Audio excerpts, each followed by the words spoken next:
magis menandakan kebangkitanku. Cahaya rembulan selalu mengungkap kebenaran. Tanpa diduga, murid dari pelataran lain juga berdatangan, terutama para murid yang mengikuti kompetisi.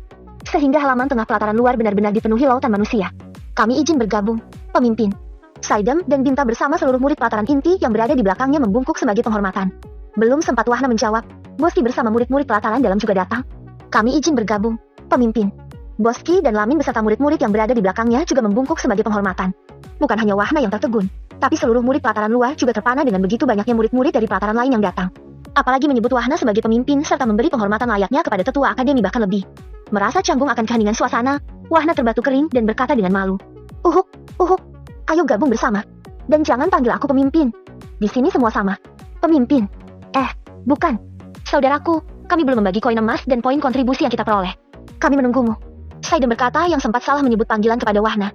Kalau begitu, bagikan sekarang saja sambil menikmati daging istimewa ini. Sahut Wahna tersenyum ramah. Seperti sebelum-sebelumnya, semua murid segera berbaur menjadi satu. Tidak ada lagi perbedaan status di acara yang penuh dengan suasana sukacita. Wahna, kata ibuku, kamu yang membuat obat penawar pada murid-murid yang terkena racun aneh tempo hari. Bagaimana kamu tahu jika mereka terkena racun? Nindi yang sejak awal datang berada di samping Wahna, segera bertanya penasaran. Wahna menghela napas, teringat bagaimana Wahna sang pemilik tubuh sebelumnya pernah mengalaminya. Aku pernah mengalaminya dan menderita lebih dari 2 tahun. 2 tahun? Lucy berseru serempak dengan Nindi. Wahna menekuk kedua kakinya, dan meletakkan dagu di kedua lututnya yang menyatu. Banyak hal yang aku alami ketika itu. Hinaan, caci maki, bahkan penindasan. Semuanya menyedihkan. Keluargaku juga merasakan dampaknya, terutama ibu dan ayahku. Semua orang yang berada di sekeliling Wahna menundukkan kepalanya. Mereka benar-benar tidak menyangka bahwa di balik kejeniusannya baik dalam berpikir maupun berkultivasi, ternyata ia menyimpan begitu banyak cerita kelam. Di balik senyum hangat Wahna kepada teman-temannya, ternyata ia menyimpan semua rasa kesedihannya. Lukas yang duduk di belakang Wahna terdiam dalam pikirannya. Saudaraku, terima kasih. Karena itu, aku tidak ingin melihat ada orang lain yang mengalami hal yang sama sepertiku. Pungkas Wahna sesaat kemudian. Saudaraku, kami akan selalu bersamamu. Saidam dan Lingga tiba-tiba berkata serempak dan mendapat anggukan dari murid-murid lainnya. Wahna kembali tersenyum dan menegakkan badannya seraya memandang perapian di depannya. Kita buat Akademi Buana Raya menjadi yang terkuat agar bisa melindungi orang-orang yang kita cintai. Entah siapa yang memulai pertama kali, semua orang tiba-tiba berdiri dan mengucapkan kata-kata yang sama. Hidup Buana Raya! Hidup Buana Raya! Hidup Buana Raya! Suara ribuan orang itu bergema di seluruh Akademi Buana Raya. Tetua Pon, Master Akademi, dan beberapa tetua lainnya sempat terkejut mendengar teriakan serempak dari para murid. Apa yang terjadi? Lausa, Tetua Balai Pelatihan, bertanya penasaran dan bergegas ke teras aula utama. Tetua Pon tersenyum. Matanya sedikit memerah. Bocah itu telah membangkitkan semangat seluruh murid. Semangat yang telah hilang sejak lama. Master Akademi juga memandang arah di mana pelataran luar berada.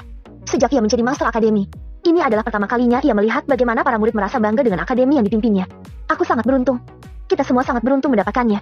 Tetua Pon, terima kasih. Pelataran luar. Suasana ramai, gembira dan penuh semangat tumpah di halaman pelataran luar. Sambil menikmati daging panggang yang sebelumnya dikeluarkan tim merah kompetisi, semua murid dapat merasakan manfaat besar dari energi yang terkandung di dalamnya. Tiba-tiba sekelompok murid menghampiri Wahna. Lukas, Saidam dan yang lain langsung hendak bereaksi tapi seketika mulut mereka terbuka lebar. Mereka melihat Patek, Celeng dan kelompoknya berlutut di depan Wahna sambil menunduk. Saudara junior? Oh bukan. Saudaraku. Aku dan teman-temanku minta maaf atas semua tindakanku selama ini. Aku benar-benar menyesalinya. Patek berkata dengan suara serak. Wahna yang memperhatikan ekspresi Patek dan kelompoknya akhirnya tersenyum. Ia mengetahui bahwa apa yang disampaikan Patek adalah ketulusan. Terlihat dari alur energi mental di sekeliling tubuh Patek yang tidak berfluktuasi sama sekali. Lupakan saja. Aku yakin semua teman-teman pelataran luar juga telah memaafkanmu. Yang penting mulai sekarang kita harus bersatu, saling membantu dan saling melindungi. Ucap Wahna seraya memandang Patek dengan tenang. Satu lagi, jangan pernah berlutut di depanku. Sambung Wahna yang masih menampilkan senyum di wajahnya. Patek dan kelompoknya berdiri dan membungkuk di depan Wahna. Ia kemudian berkata dengan suara keras dan mata memerah. Teman-teman semua, aku meminta maaf atas kesalahanku. Aku benar-benar minta maaf. Patek membungkuk di depan semua orang dan berulang-ulang. Lingga yang melihat ini menghampiri Patek dan memegang bahunya. Kami sudah memaafkanmu. Kini kita harus seperti apa yang dikatakan saudara Wahna. Tegas Lingga serius. Patek mengangguk dan membungkuk kembali ke semua orang bersama kelompoknya. Semua murid pelataran inti dan pelataran dalam langsung bertepuk tangan. Ini adalah berita kebahagiaan bagi semua orang terutama bagi murid-murid pelataran luar. Saidam yang berdiri kemudian melambaikan tangannya ke atas menunjukkan agar semua murid untuk tenang. Aku akan mengumumkan beberapa hal kepada kalian semua. Pertama, kami yang mengikuti kompetisi beberapa waktu lalu, telah sepakat akan membagikan seluruh koin emas yang kami dapatkan kepada seluruh murid dari pelataran luar, pelataran dalam dan pelataran inti. Belum selesai Saidam melanjutkan kalimatnya, semua orang langsung bersorak. Seketika suasana yang baru saja tenang menjadi riuh kembali. Sesaat kemudian, Saidam melanjutkan kalimatnya. Kedua, dalam kompetisi, kami telah mendapatkan banyak monster buruan dan juga tanaman obat. Semua bahan-bahan berguna kami tukarkan dengan poin kontribusi di balai obat. Kami sepakat untuk membagikan seluruh poin kontribusi kepada seluruh murid. Lagi, Semua orang bertepuk tangan dan bersorak gembira. Semua murid tiba-tiba berdiri dan membungkukkan badan ke arah Saidem dan kawan-kawannya. Hidup Buana Raya! Hidup Buana Raya! Hidup Buana Raya! Selanjutnya, harap kepada masing-masing ketua pelataran untuk mendata murid-murid di pelatarannya. Poin kontribusi dan koin emas akan kami serahkan kepada ketua pelataran. Imbu Saidem. Tidak ada murid yang tidak bergembira atas pengumuman Saidem. Semua bersuka cita. Patek yang kini berada tidak jauh di belakang Wahna.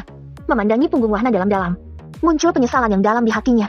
Murid baru yang usianya jauh di bawahnya mampu membangkitkan semangat ribuan murid. Bukan hanya pelataran luar, tapi hampir seluruh pelataran. Wahna yang masih duduk di dekat perapian menoleh ke belakang dan melambaikan tangannya ke arah Patek sebagai tanda memanggil. Patek yang melihat ini sedikit tertegun, tapi ia langsung berlari dan berjongkok hormat di sebelah belakang Wahna. Adakah yang harus aku lakukan? Patek langsung bertanya. Wahna tersenyum. Tidak. Aku punya beberapa pil ini. Gunakan dengan baik dan jika beruntung, kamu akan menembus tahap prajurit alam dalam 1 atau 2 bulan. Patek mengambil botol giok yang diberikan Wahna. Ketika membuka dan melihat pil di dalamnya, mulut Patek langsung terbuka lebar.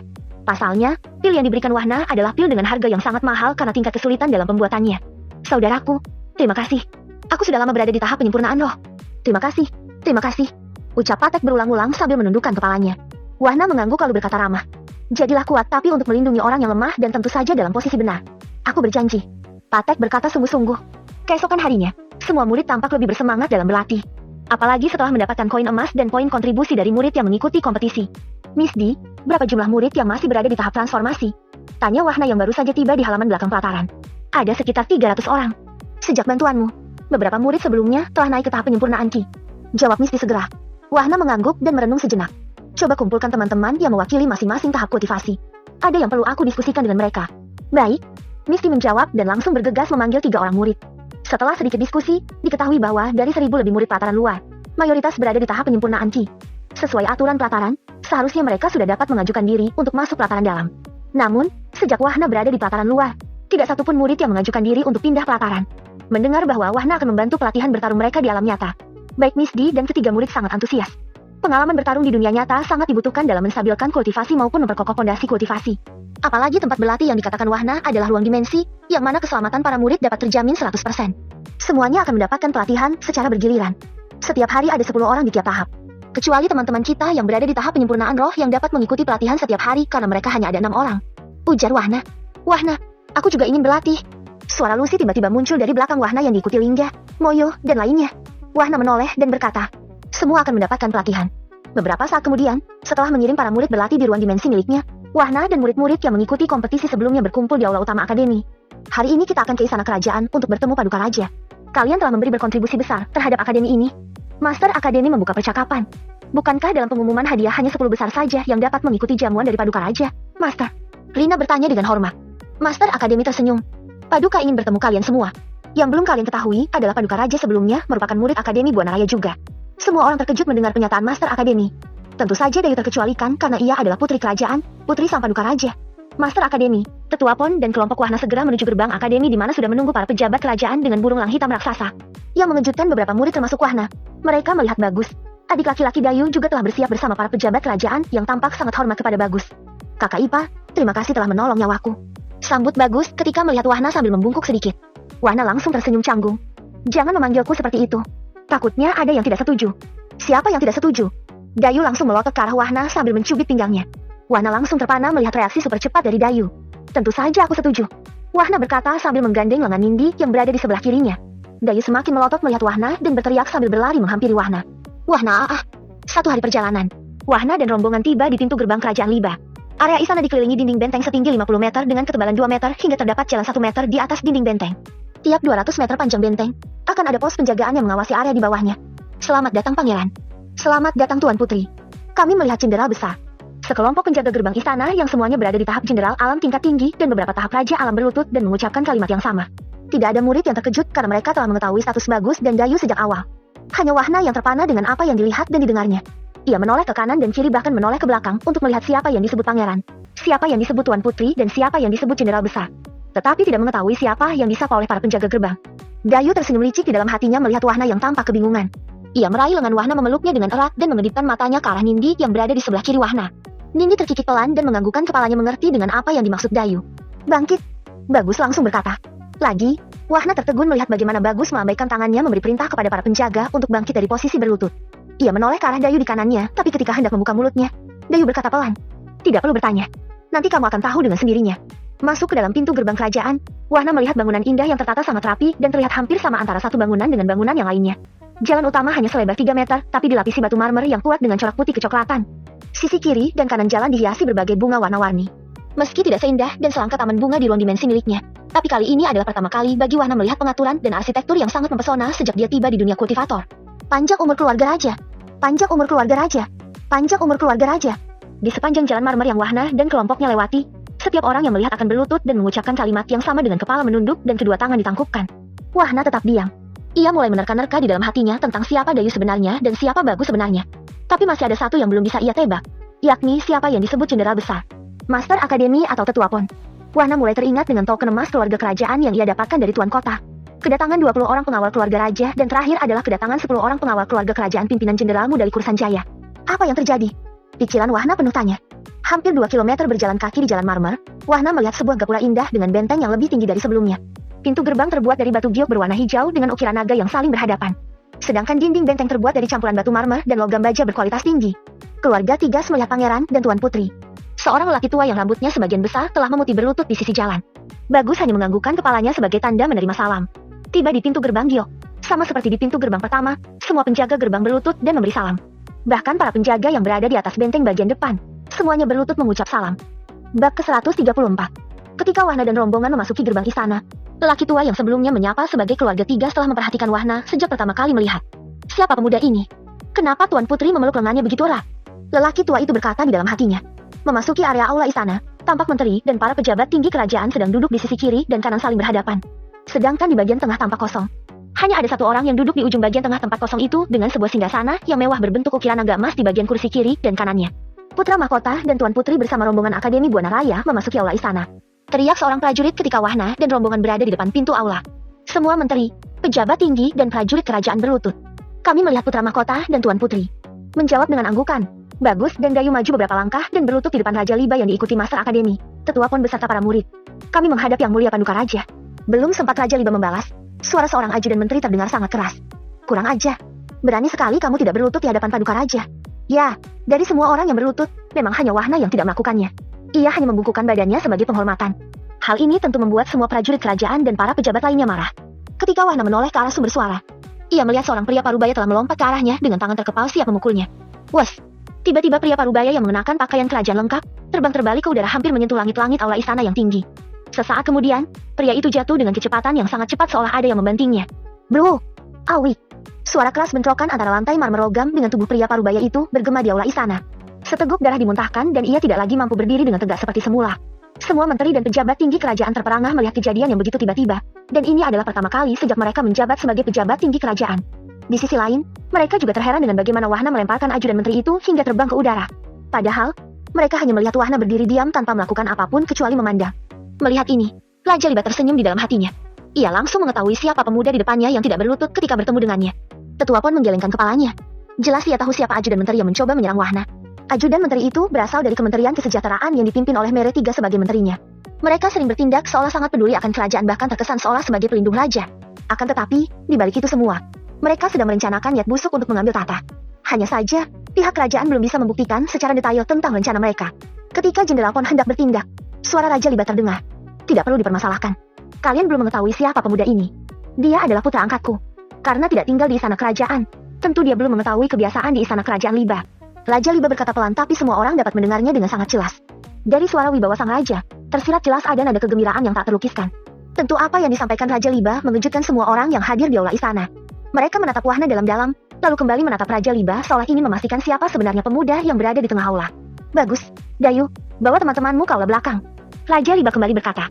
Tetapi ekspresi kegembiraan di wajahnya tidak dapat disembunyikan dan tentu hal ini tertangkap oleh mata semua orang di dalam aula. Dimengerti. Ayahanda. Bagus dan Dayu berkata serempak dengan hormat. Kakak Ipar, ayo ikut denganku.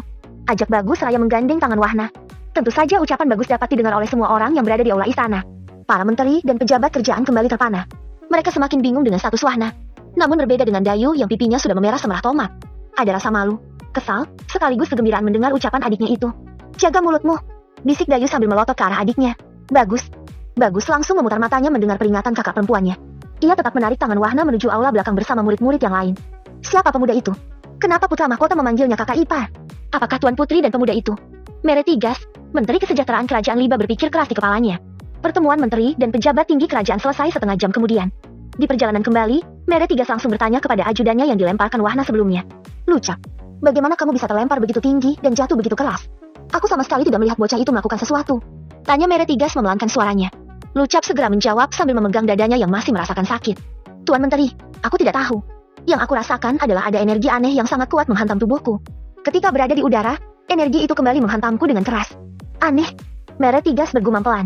Tentu saja ia mengatakan hal itu karena ia juga tidak merasakan adanya fluktuasi energi apapun baik dari Wahna maupun dari arah lain. Cari informasi tentang bocah itu.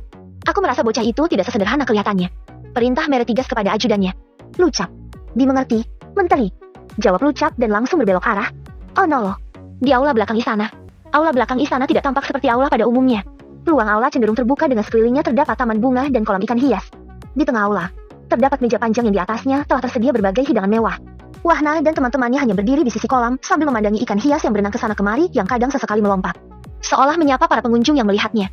Melihat Dayu dan Bagus masuk ke ruangan lain, Saidem mendekati Wahna. Saudaraku, kenapa kamu tidak memberitahu kami jika kamu adalah putra angkat Raja Liba? Wahna menoleh dan menjawab seraya mengangkat kedua bahunya. Aku saja baru tahu hari ini. Bagaimana aku memberitahumu?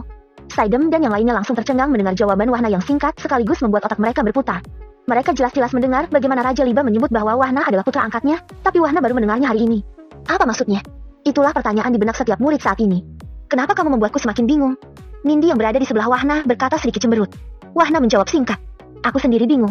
Baik Saidem, Nindi maupun yang lainnya serasa ingin menceburkan dirinya ke kolam. Jawaban Wahna yang santai benar-benar membuat mereka semakin kebingungan. Bagaimana mungkin seorang Raja Liba akan mengatakan sesuatu yang asal-asalan? Tuan muda dan nona muda semuanya, silakan mengambil tempat duduk yang telah kami atur. Paduka Raja akan segera tiba. Kepala pelayan istana memberitahu Wahna dan kelompoknya dengan hormat. Sesaat kemudian, Raja Liba, Permaisuri, Tetua Pon, Dayu, Bagus dan seorang lelaki tua kekar muncul dari ujung jalan belakang istana menuju aula terbuka di mana Wahna dan kelompoknya berada. Semua pelayan langsung berlutut begitu melihat rombongan sang raja. Ketika teman-teman Wahna hendak berlutut, Raja Liba langsung melambaikan tangannya. Tidak perlu berlutut lagi. Aku juga tidak terlalu suka dengan sapaan formal itu. Saidem dan murid lainnya tertegun sejenak, lalu memalingkan pandangannya ke arah Wahna. Melihat temannya menatapnya, Wahna langsung berkata, "Kenapa kalian melihatku? Bukankah Paduka Raja telah mengatakannya sendiri?" Hahaha. Hahaha. Hahaha. Raja Liba, Tetua Pon dan Permaisuri tertawa lepas melihat ekspresi Wahna yang tampak tidak berdaya melihat tatapan teman-temannya. Teman kecil. Oh, bukan. Putraku, silakan duduk. Ayo, kalian semua silakan duduk. Raja Liba berkata mempersilakan semua orang dengan sisa tawa kecil. Saidem dan yang lainnya lagi melirik ke arah Wahna setelah mendengar bagaimana Raja Liba memanggil Wahna dengan sebutan putra. Melihat Wahna duduk di bagian sudut meja, Raja Liba langsung berdiri menghampiri Wahna. Kamu harus duduk di sebelahku. Raja Liba menarik tangan Wahna untuk duduk di sebelah kanannya. Wahna hanya mengikuti kemauan sang Paduka Raja meski ia tetap bingung dengan perilaku sang Raja padanya. Belum lagi banyak pertanyaan yang akan dia tanyakan kepada Raja di depannya saat ini. Para murid yang melihat ini hanya menatap arah Wahna berjalan menuju tempat duduk di mana Raja Liba menarik tangan Wahna. Pemandangan yang mereka lihat pada saat ini benar-benar membuat mereka semakin yakin bahwa Wahna adalah pangeran kerajaan yang menyembunyikan dirinya sangat dalam. Bocah gila, itu biasanya tempat dudukku. Tetua Pon berbisik tapi dapat didengar semua orang yang berada di dekatnya. Sekarang giliran yang muda, Tetua. Wahna menjawab sambil menyeringai. Tetua Pon langsung terdiam. Ia sedikit merenungkan makna dari kalimat yang diucapkan Wahna. Sesaat kemudian Tetua Pon langsung berdiri dan mundur selangkah lalu berteriak. Apa kau pikir aku sudah tua? Apa kau pikir aku tidak mampu untuk bertarung? Apa kau pikir aku hanya pajangan saja? Baik para murid maupun para pelayan istana tercengang melihat reaksi tiba-tiba dari Tetua Pon. Aku tidak mengatakan itu. Berpikir pun tidak. Sahut Wahna santai. Tetua Pon langsung melompat-lompat karena geram dengan jawaban Wahna yang begitu santai dan tenang. Semua orang yang melihat bagaimana Tetua Pon berteriak dan melompat-lompat gergetan hanya membuka mulutnya lebar-lebar. Merasa tidak percaya bahwa tetua mereka yang terhormat, jenderal besar mereka yang sangat disegani bertindak aneh dengan seorang pemuda. Dayu sudah terkikik melihat bagaimana Wahna membuat Tetua Pon marah. Ia telah terbiasa melihat kejadian ini baik di akademi maupun di kediaman keluarga Rahmu. Adik, apa kau tidak apa-apa? Tanya Raja Liba sedikit merasa aneh dengan sang jenderal besar. Tetua Pon menarik napas pelan dan panjang. Kemudian ia kembali duduk di sebelah Wahna dan tidak mengatakan apa-apa lagi. Tetua, tidak perlu marah. Aku masih memiliki buah yang tempo hari tetua makan. Rayu Wahna pelan. Tetua Pon langsung tersenyum ramah. Teman kecil. Siapa bilang aku marah? Kebetulan aku sudah lama tidak berolahraga. Mendengar jawaban Tetua Pon, Wahna hampir tersedak. Bahkan Raja Liba langsung menyemburkan tehnya. Untungnya tidak sampai berantakan mengenai makanan di atas meja. Dayu dan ibunya langsung tertawa terbahak-bahak. 1 jam acara jamuan makan dengan pemenang kompetisi. Semua murid segera menuju tempat peristirahatan tamu kerajaan. Tapi dari semua murid, hanya Wahna yang tidak meninggalkan tempat duduknya atas permintaan Raja Liba. Raja Liba mengucapkan terima kasih yang sedalam-dalamnya karena telah menyelamatkan nyawaku dari racun yang telah bersemayam di dalam tubuhku selama bertahun-tahun. Raja Liba berkata sambil menundukkan kepala ke arah Wahna. Wahna yang mulai mengerti semua alur dari datangnya token emas keluarga kerajaan dan juga para pengawal keluarga kerajaan langsung berdiri membungkuk. lalu berkata sebagai tanggapan. Paduka, mungkin ini adalah suatu kebetulan yang telah ditakdirkan. Kenapa aku menyebutmu sebagai putra angkatku di depan semua menteri dan pejabat tinggi kerajaan? Karena aku telah berjanji pada diriku sendiri ketika tahu bahwa penyelamat nyawaku adalah seorang pemuda seusia bagus. Sejak itu aku memang ingin mengangkatmu menjadi putraku, Pangeran Kerja Liba. Tidak ada penolakan untuk ini. Karena hanya dengan ini aku dapat mengungkapkan rasa terima kasih meskipun hutang budi ini tidak akan terbalaskan. Putraku, terima kasih. Raja Liba berkata dengan mata memerah dan berdiri membungkuk di depan Wahna. Kejadian ini membuat Menteri Dikdaya, Iwa, para ajudan dan pelayan tercengang. Ini pertama kalinya melihat Raja Liba membungkuk di depan seseorang setelah ribuan tahun lamanya. Dan yang lebih tidak masuk akal lagi, Raja Liba membungkuk di depan seorang remaja. Wahna juga membungkukkan badannya lagi. Mau tidak mau di depannya adalah seorang raja. Seorang pemimpin di daratan Liba di mana ia harus menghormatinya. Kemudian Wahna berkata yang tetap dengan ekspresi ketenangannya. Paduka, terima kasih atas semua hadiah yang telah Paduka berikan kepada keluarga dan penduduk di kota Ragane. Tentang aku menjadi putra angkatmu, aku tidak memiliki pendapat tapi alangkah baiknya Paduka juga menanyakannya kepada kedua orang tuaku. Tentu saja, ketika hari penobatanmu sebagai putraku sekaligus sebagai pangeran utama kerajaanku, maka kedua orang tuamu telah berada di istana kerajaan ini. Raja Liba langsung tersenyum cerah. Aku juga sangat berterima kasih karena telah menyelamatkan nyawa putraku. Bagus. Racun itu benar-benar telah membuat hidupku dan keluarga kerajaan mengalami goncangan yang luar biasa. Sambung Raja Liba. Wahna berkata sambil tersenyum. Bolehkah aku meminta 2 gelas yang berisi air putih? Kepala pelayan segera menyediakannya dengan hormat. Dengan lambaian tangannya, Wahna meneteskan air kehidupan ke dalam 2 gelas air di depannya. Air di dalam gelas langsung bersinar kehijauan terang dan menghilang dalam sekejap. Pemandangan ini seketika membuat seluruh orang yang hadir menatap dengan takjub. Paduka, racun yang menahun di dalam tubuhmu memang sudah hilang. Tapi terkadang masih merasakan nyeri di tulang sendi akibat adanya tulang maupun otot yang sudah terkorosi. Semoga segelas air ini bisa memulihkannya seperti semula. Ucap Wahna dengan menundukkan kepalanya sedikit. Raja Liba terdiam sejenak tapi tiba-tiba Bagus berkata. Aku juga mendapatkan yang serupa. Ayah. Tanpa ragu-ragu, Raja Liba langsung meminum habis air putih pada gelas yang dimaksud Wahna. Seketika cahaya hijau muncul dari sekujur tubuh Raja Liba. Dari kepala, leher, lengan dan seluruh pori-porinya mengeluarkan cahaya hijau. Kulitnya yang mengendur langsung mengencang. Beberapa noda hitam dan kusam di lengan Raja Liba juga menghilang. Bunga-bunga yang berada di taman dekat dengan aula terbuka tiba-tiba semakin subur dan bermekaran. Padahal, waktu telah menunjukkan hari menjelang malam. Bukan hanya itu saja, tumbuhan yang terkena cahaya juga tumbuh lebih besar dan tinggi walaupun hanya sedikit. Daun-daunnya juga bertambah lebat. Lagi, pemandangan ini membuat Iwa, sang menteri dikdaya dan para ajudan menjatuhkan rahangnya. Mulutnya terbuka lebar karena terkejut dengan semua keajaiban yang terjadi. Ia menoleh ke sekeliling di mana ada cahaya hijau. Di sana ada permajaan dan pembaharuan. Luar biasa. Luar biasa. Aku benar-benar pulih seperti 100 tahun ke belakang. Luar biasa. Putraku, terima kasih. Terima kasih. Raja Liba berseru dan langsung berdiri lagi. Membungkuk seraya mengucapkan terima kasih berulang kali. Wahna kembali membungkukkan badannya juga, dan duduk kembali. Ia kemudian mengalihkan pandangannya ke arah Ibu Dayu, sang permaisuri. Permaisuri, ini untuk Anda. Penurunan daya tahan tubuh karena tekanan pikiran selama beberapa waktu juga dapat membahayakan. Selain itu, semoga ini juga bisa menyembuhkan luka dalammu. Permaisuri dan Raja Liba langsung terdiam dan saling memandang satu sama lain. Kemudian menatap Wahna. Pasalnya, hanya mereka berdua yang mengetahui bahwa permaisuri mengalami luka dalam akibat pertempuran besar 1000 tahun lalu. Tapi pemuda yang baru menjadi putra angkatnya dapat mengetahuinya hanya dengan sekali pandang. Bab ke-135. Ketika permaisuri meminum air pada gelas di depannya. Sama seperti bagaimana Raja Liba mengalami permajaan. Kulit permaisuri semakin mengencang. Ia tampak lebih mudah dan lebih bugar dari sebelumnya. Seluruh luka dalam yang dialaminya semuanya hilang begitu saja, seolah tidak pernah terjadi. Permaisuri langsung berdiri dengan meneteskan air mata. Kamu sekarang menjadi putraku. Maka mulai hari ini panggil aku ibu. Menyeka air matanya, permaisuri berkata lagi. Putraku, terima kasih. Luka yang aku derita selama ini telah hilang berkatmu. Wahna tersenyum hangat. Jelas ia mengetahui ketulusan orang-orang yang berada di ruangan aula terbuka ini. Mereka adalah orang-orang yang telah membantunya dari balik bayang-bayang selama ini. Boleh aku meminta 2 gelas lagi? Tanya Wahna memandang ke arah kepala pelayan yang masih tercengang. Tersadar dari lamunannya, kepala pelayan langsung menyediakan apa yang diminta Wahna. Anak muda? Bukan. Pangeran, apakah itu air kehidupan yang legendaris itu? Menteri Iwa tiba-tiba bertanya dengan ekspresi yang sangat penasaran. Wahna mengangguk tersenyum dan melambaikan tangannya untuk meneteskan setetes air kehidupan di setiap gelasnya. Ini untuk Menteri Iwa dan ini untuk sang jenderal besar kita yang aku ketahui hari ini. Jenderal Pon langsung tersenyum canggung sambil menggaruk bagian belakang kepalanya. Bocah gila, jangan membuatku malu. Hahaha, hahaha, hahaha. Semua orang tertawa melihat tingkat konyol sang jenderal besar yang tampak canggung. Begitu Menteri Iwa dan Jenderal Pon meminum air yang mengandung air kehidupan, pemandangan yang terjadi persis sama dengan yang dialami Raja Liba dan Permaisuri. Seluruh tubuh mereka diremajakan oleh air kehidupan. Menteri Iwa langsung berdiri. Pangeran, terima kasih. Untuk yang kesekian kalinya kamu membantuku. Terima kasih. Jenderal Pon juga berkata menundukkan kepalanya. Semua orang mendapatkan sesuatu. Kenapa hanya aku tidak mendapatkan apa-apa? Dayu berkata sambil menggembungkan pipinya. Wahna tertawa kecil, melihat tingkah laku Dayu, Wahna teringat akan adik perempuannya, Dira. Sekalipun aku memberimu, tidak akan ada manfaatnya sama sekali. Karena tidak ada yang perlu diperbaiki di dalam tubuhmu. Ujar Wahna sambil tersenyum. Tapi kan setidaknya ada sesuatu yang lain khusus untukku. Dayu berkilah sambil memutar-mutar jari-jari tangannya. Kakak ipar, aku tahu apa yang dia inginkan. Pasti ingin menikah denganmu. Bagus, berkata menggoda. Dayu langsung melotot dengan pipi yang sudah merah merona. Apa yang kamu katakan? Jangan bicara sembarangan. Jadi kamu tidak ingin menikah dengannya? Goda Bagus sambil mengalihkan pandangannya. Siapa bilang aku tidak ingin menikah dengannya? Tentu saja aku ingin. Dayu berkata dengan cepat, tapi tiba-tiba ia tersadar sedang ditatap oleh kedua orang tuanya dan yang lainnya. Dayu langsung menutup wajahnya dan berlari meninggalkan ruang aula. Semua orang langsung tertawa melihat kekonyolan Dayu dan mengalihkan tatapannya ke arah Wahna. Wahna yang mengerti dengan tatapan semua orang tersenyum malu dan berkata dengan ekspresi tanpa daah. Aku tidak mengatakan apapun. Tidak lama berselang, Master Akademi Buana Raya datang memasuki ruang aula terbuka. Salam, Paduka Raja. Sapa Master Akademi sambil berlutut. Adik, tidak perlu berlutut. Ini bukan acara formal. Ayo duduklah. Raja Liba berkata seraya mengangkat bahu Master Akademi yang juga adiknya dari satu ayah berbeda ibu. Bagaimana? Apakah sudah selesai pengalihan kepemilikan area toko itu? Jenderal Pon langsung bertanya. Master Akademi mengangguk senang. Sudah. Semuanya berjalan lancar. Teman kecil, terima kasih. Jika bukan karenamu, Akademi kita tidak akan mendapat keuntungan sebesar ini. Dalam waktu 1 tahun, kita dapat meningkatkan sumber daya dan pengaruh Akademi Buana Raya ke seluruh daratan Liba. Paling tidak Akademi Seribu Langit dan pendukungnya tidak bisa lagi menggunakan ekonomi untuk merongrong kerajaan kita. Raja Liba menambahkan. Tenang saja. Mungkin sebentar lagi Akademi itu akan berperang. Paling lama 5 atau 8 bulan kemudian, kita akan menonton pertunjukan bagus. Jenderal Pon berkata tersenyum sambil mengelus jenggotnya yang putih.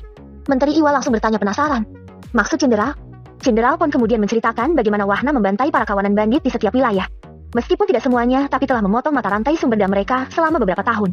Selain itu, Jenderal Pon juga mengatakan tentang bagaimana Wahna mengadu domba kedua akademi yang sejak dulu selalu bersekutu hingga menyebabkan keduanya saling bermusuhan. Raja Liba dan Menteri Iwa langsung terpana mendengar penjelasan Jenderal Pon. Mereka benar-benar tidak menyangka masalah terbesar mereka di dalam tubuh kerajaan dapat dilucuti dengan mudah oleh seorang pemuda yang kini duduk bersama mereka. Sedikit pun tidak terpikirkan di benak mereka untuk melakukan rencana yang digunakan Wahna. Putraku, rencanamu sangat brilian. Ucap Raja Liba sambil mengacungkan jempolnya. Kenapa rencana ini tidak terpikirkan olehku? Gumam Menteri Iwa. Master Akademi tidak berkata-kata. Ia hanya menatap Wahna dengan heran. Bagaimana bisa bocah seusia ini memiliki rencana yang sangat jitu, bahkan dapat menghancurkan 2 akademi besar? Berbagai pertanyaan muncul di benak Master Akademi. Kakak, kenapa kamu memanggil muridku dengan sebutan putra? Tanya Master Akademi kemudian. Raja Liba tersenyum ceria. Aku mengangkatnya sebagai putraku dan akan dinobatkan sebagai pangeran utama kerajaan Liba. Oh no loh. Keluarga Tigas. Pada saat yang sama, di kediaman Menteri Mere Tigas sedang melakukan pertemuan dadakan terkait dengan insiden yang terjadi di aula utama istana kerajaan sore hari. Siapa sebenarnya bocah itu? Kenapa aku tidak dapat melihat kultivasinya sama sekali? Mere Tigas bergumam pelan. Huru Tigas, adik dari Mere Tigas menanggapi. Kakak, yang aku tahu kelompok murid-murid itu adalah dari Akademi Buana Raya yang memenangkan kompetisi tempo hari. Aku juga tahu tentang itu. Tapi jika kamu memperhatikan dengan teliti, apakah kamu melihat gerakan yang dilakukan bocah itu ketika lucap terlempar ke udara? Mere Tigas mencoba mencari tahu dari adiknya. Huru Tigas menggelengkan kepalanya sebagai jawaban. Tiba-tiba Dapesa Tigas, lelaki tua yang menyapa rombongan Wahna di gerbang giok berkata. Tadi aku melihat Tuan Putri memeluk lengan seorang pemuda yang ciri-cirinya seperti yang kamu sebutkan.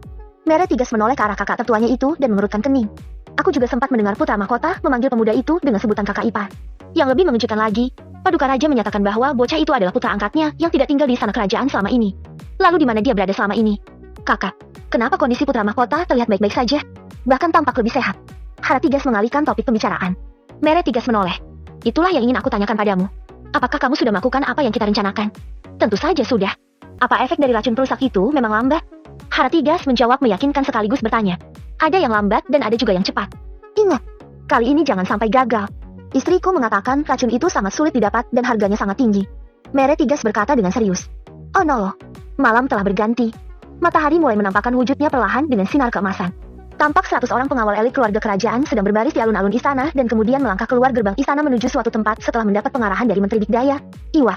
Melihat Wahna yang berjalan ke arahnya, Menteri Iwa tampak sangat bersemangat.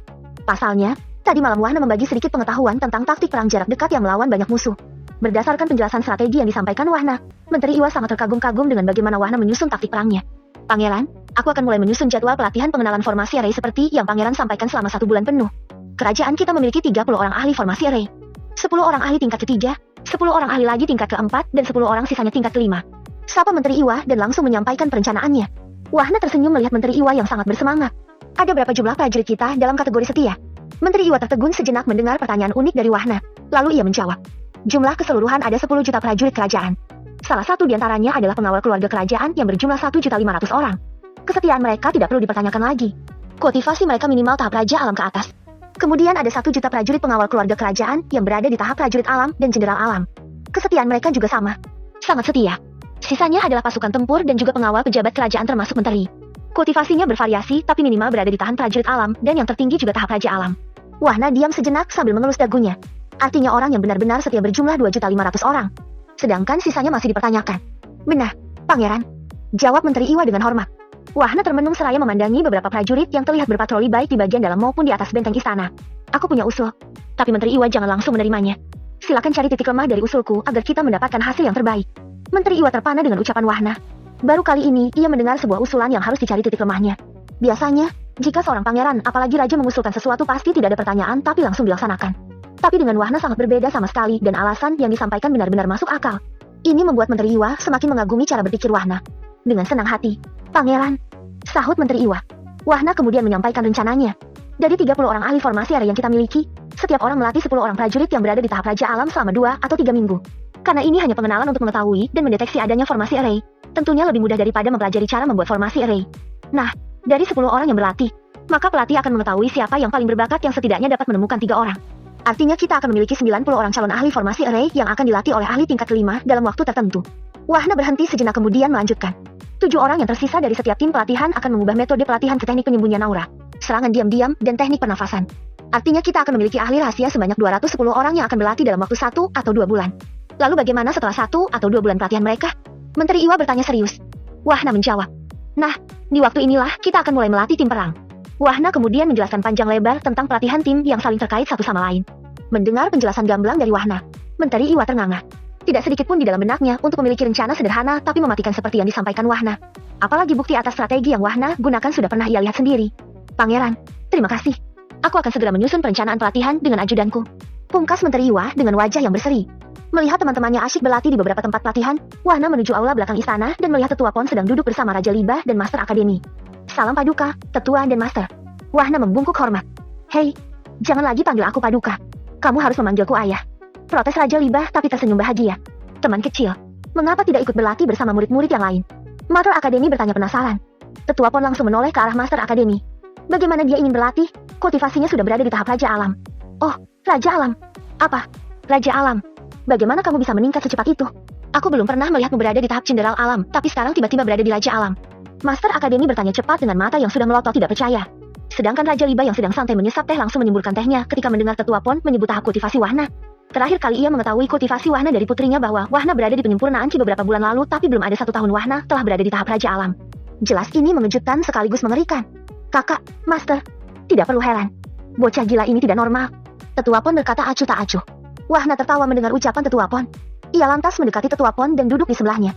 Aku beritahu kalian berdua, dia tidak perlu latihan atau apapun. Cukup tidur dan bersiul dia langsung menerobos. Tetua Pon melanjutkan kalimatnya dengan ekspresi kesal. Raja Libah dan Master Akademi memalingkan pandangannya dan menatap ke arah Wahna. Wahna tersenyum canggung dan berkata, aku tidak sengaja menerobos. Dengar jawabannya. Apakah itu normal? Selama ribuan tahun aku hidup, baru kali ini ada orang yang menerobos tidak sengaja. Tetua Pon kembali berkata, putraku, usia tulangmu masih 16 tahun tapi kamu sudah berada di tahap Raja Alam.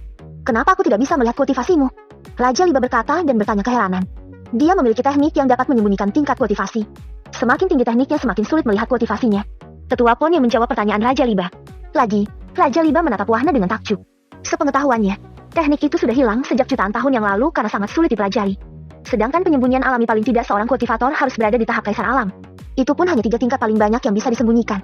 Tapi putra angkat sekaligus penyelamat nyawanya ini mampu menyembunyikan semua kultivasinya dari dirinya yang berada di tahap setengah immortal. Wahna mengabaikan tatapan heran dari Raja Libah dan Master Akademi. Ia kemudian bertanya, aku ingin berjalan-jalan ke area perbatasan selatan istana. Bisakah aku meminjam prajurit atau pelayan untuk mengantarku? Tetua Pon menoleh dan mengerutkan kening sambil menyipitkan matanya. Apa yang kamu cari di sana? Hanya mencari udara segar. Jawab Wahna singkat seolah tidak ada yang perlu dikhawatirkan. Tentu Tetua Pon tidak percaya dengan jawaban Wahna. Ia sangat mengenal bagaimana Wahna menangani masalah. Apa yang kamu rencanakan? Wahna mengangkat bahunya. Hanya ingin melihat-lihat saja. Lagi pula aku tidak terlalu tahu tentang ibu kota. Siapa tahu di tengah jalan bisa menyayat sedikit. Mendengar kata menyayat, Tetua Pon dan Master Akademi saling memandang lalu tertawa renyah. Bab ke-136. Tiba di gerbang selatan bersama seorang ajudan raja, tentu membuat para prajurit penjaga gerbang sangat terkejut. Sangat jarang bahkan hampir tidak pernah mereka melihat ajudan raja melewati gerbang ibu kota. Apalagi hanya berjalan kaki bersama seorang pemuda. Kami melihat ajudan raja. Sapa para penjaga gerbang sambil berlutut. Bangkit, sahut sang ajudan. Ajudan itu kemudian menghadap ke arah Wahna dengan hormat. Pangeran, apakah Anda yakin tidak perlu pengawalan? Wahna tersenyum dan menggelengkan kepalanya. Aku hanya mencari angin segar. Ini untukmu. Setelah mengatakan itu, Wahna melayang ke udara dan melesat ke rimbunnya pepohonan besar. Sang ajudan masih berdiri, dia menatap arah di mana Wahna pergi. Sangat cepat. Batin sang ajudan. Ia kemudian melihat cincin penyimpanan yang diberikan Wahna. Ketika melihat isinya, matanya langsung menonjol keluar. Bukan koin emas atau batu roh yang dilihatnya, tetapi hanya sebuah elixir. Elixir langka yang dapat mengabaikan kemacetan kultivasinya selama ini. Elixir yang sangat sulit ditemukan. Ia tidak habis pikir, bagaimana Wahna mengetahuinya. Terima kasih, Pangeran, ucap sang ajudan di dalam hatinya dengan tulus. Para penjaga gerbang yang melihat ajudan raja masih berdiri diam tidak bergerak akhirnya bertanya dengan suara rendah. Tuan Ajudan, kenapa Tuan Ajudan memanggil pemuda tadi dengan sebutan pangeran? Mendengar pertanyaan dari salah seorang penjaga gerbang, ajudan raja tersadar dari lamunannya. Oh, beliau adalah pangeran utama kerajaan Liba. Beliau jarang menunjukkan diri di depan umum. Jadi wajar jika kalian tidak mengetahuinya, ungkap ajudan raja. Pangeran utama, bukankah berarti hanya setingkat di bawah putra mahkota? Guman penjaga gerbang. Ya, kamu benar. Jika pangeran kembali, layani beliau dengan baik. Pinta ajudan raja kemudian berbalik. Dimengerti, ajudan, jawab penjaga gerbang dengan hormat. Wahna yang sudah berada di dahan pohon yang tinggi, menyebarkan persepsinya setelah mengamati peta yang ia dapatkan dari kawanan bandit di perbatasan wilayah Ragane dan Yalame. Merasa ada sedikit gerakan di dalam hutan, Wahna mulai mendekati sumber gerakan yang berada di arah selatan dari tempatnya berdiri. Lebih dari 50 km dari gerbang selatan ibu kota Sarpaden, Wahna menemukan ada lahan agak lapang di dalam hutan. Setelah diamati dengan seksama, seluruh lahan lapang seluas lapangan sepak bola di depannya tertutup oleh formasi area ilusi tingkat ketiga. Sehingga sangat sulit bagi orang lain untuk menemukan atau mendeteksi bahwa di tengah hutan ini terdapat tanah yang lapang. Lahan lapang yang dilihat Wahna memanjang dari barat ke timur. Di bagian timur terdapat tumpukan batu besar yang acak. Namun jika diperhatikan lebih teliti, maka tumpukan batu itu sebenarnya membentuk sebuah bangunan kecil. Dengan teknik mata dewa, Wahna melihat ke bagian dalam dari tumpukan batu, dan benar saja, ada ruang di dalamnya dan terdapat lubang sebesar pintu rumah. Apakah tempat ini akan dijadikan markas sementara ketika menyerang?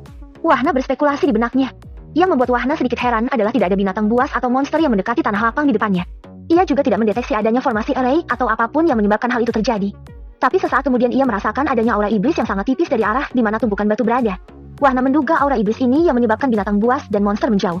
Ketika hendak turun menuju tumpukan batu, Wahna melihat 3 orang keluar dari celah tumpukan batu. Tidak lama berselang 5 orang lagi muncul. Terus berulang hingga sekitar 50 orang berkumpul pada beberapa titik di lahan lapang itu, di mana tiap titik terdiri dari 5 orang. 4 berada di tahap prajurit alam dan 1 di tahap jenderal alam. Sepertinya mereka menjaga area ini. Aura mereka seperti aura iblis, tapi kenapa mereka mirip seperti manusia? Terbesit tanya di benak Wahna. Melihat ke salah satu orang yang terkuat, Wahna menganalisanya dengan sistem. Ting. Nama, Siu.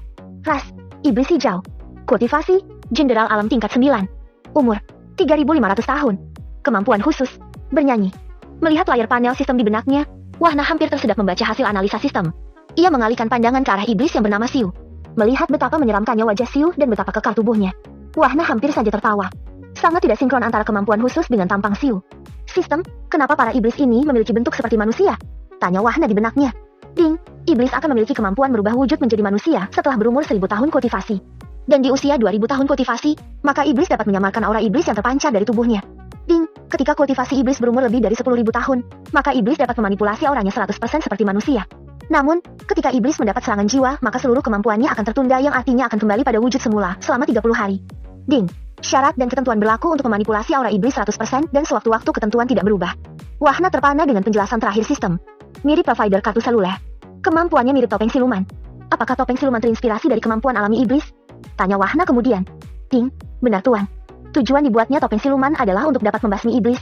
Topeng siluman terbuat dari 1 juta inti iblis tingkat tinggi yang dipadukan dengan 1 juta inti monster tingkat tinggi dan ditempa selama 1000 tahun menggunakan energi mental. Wahna langsung tercengang mendengar bahwa topeng siluman yang selama ini ia gunakan ternyata dibuat selama 1000 tahun.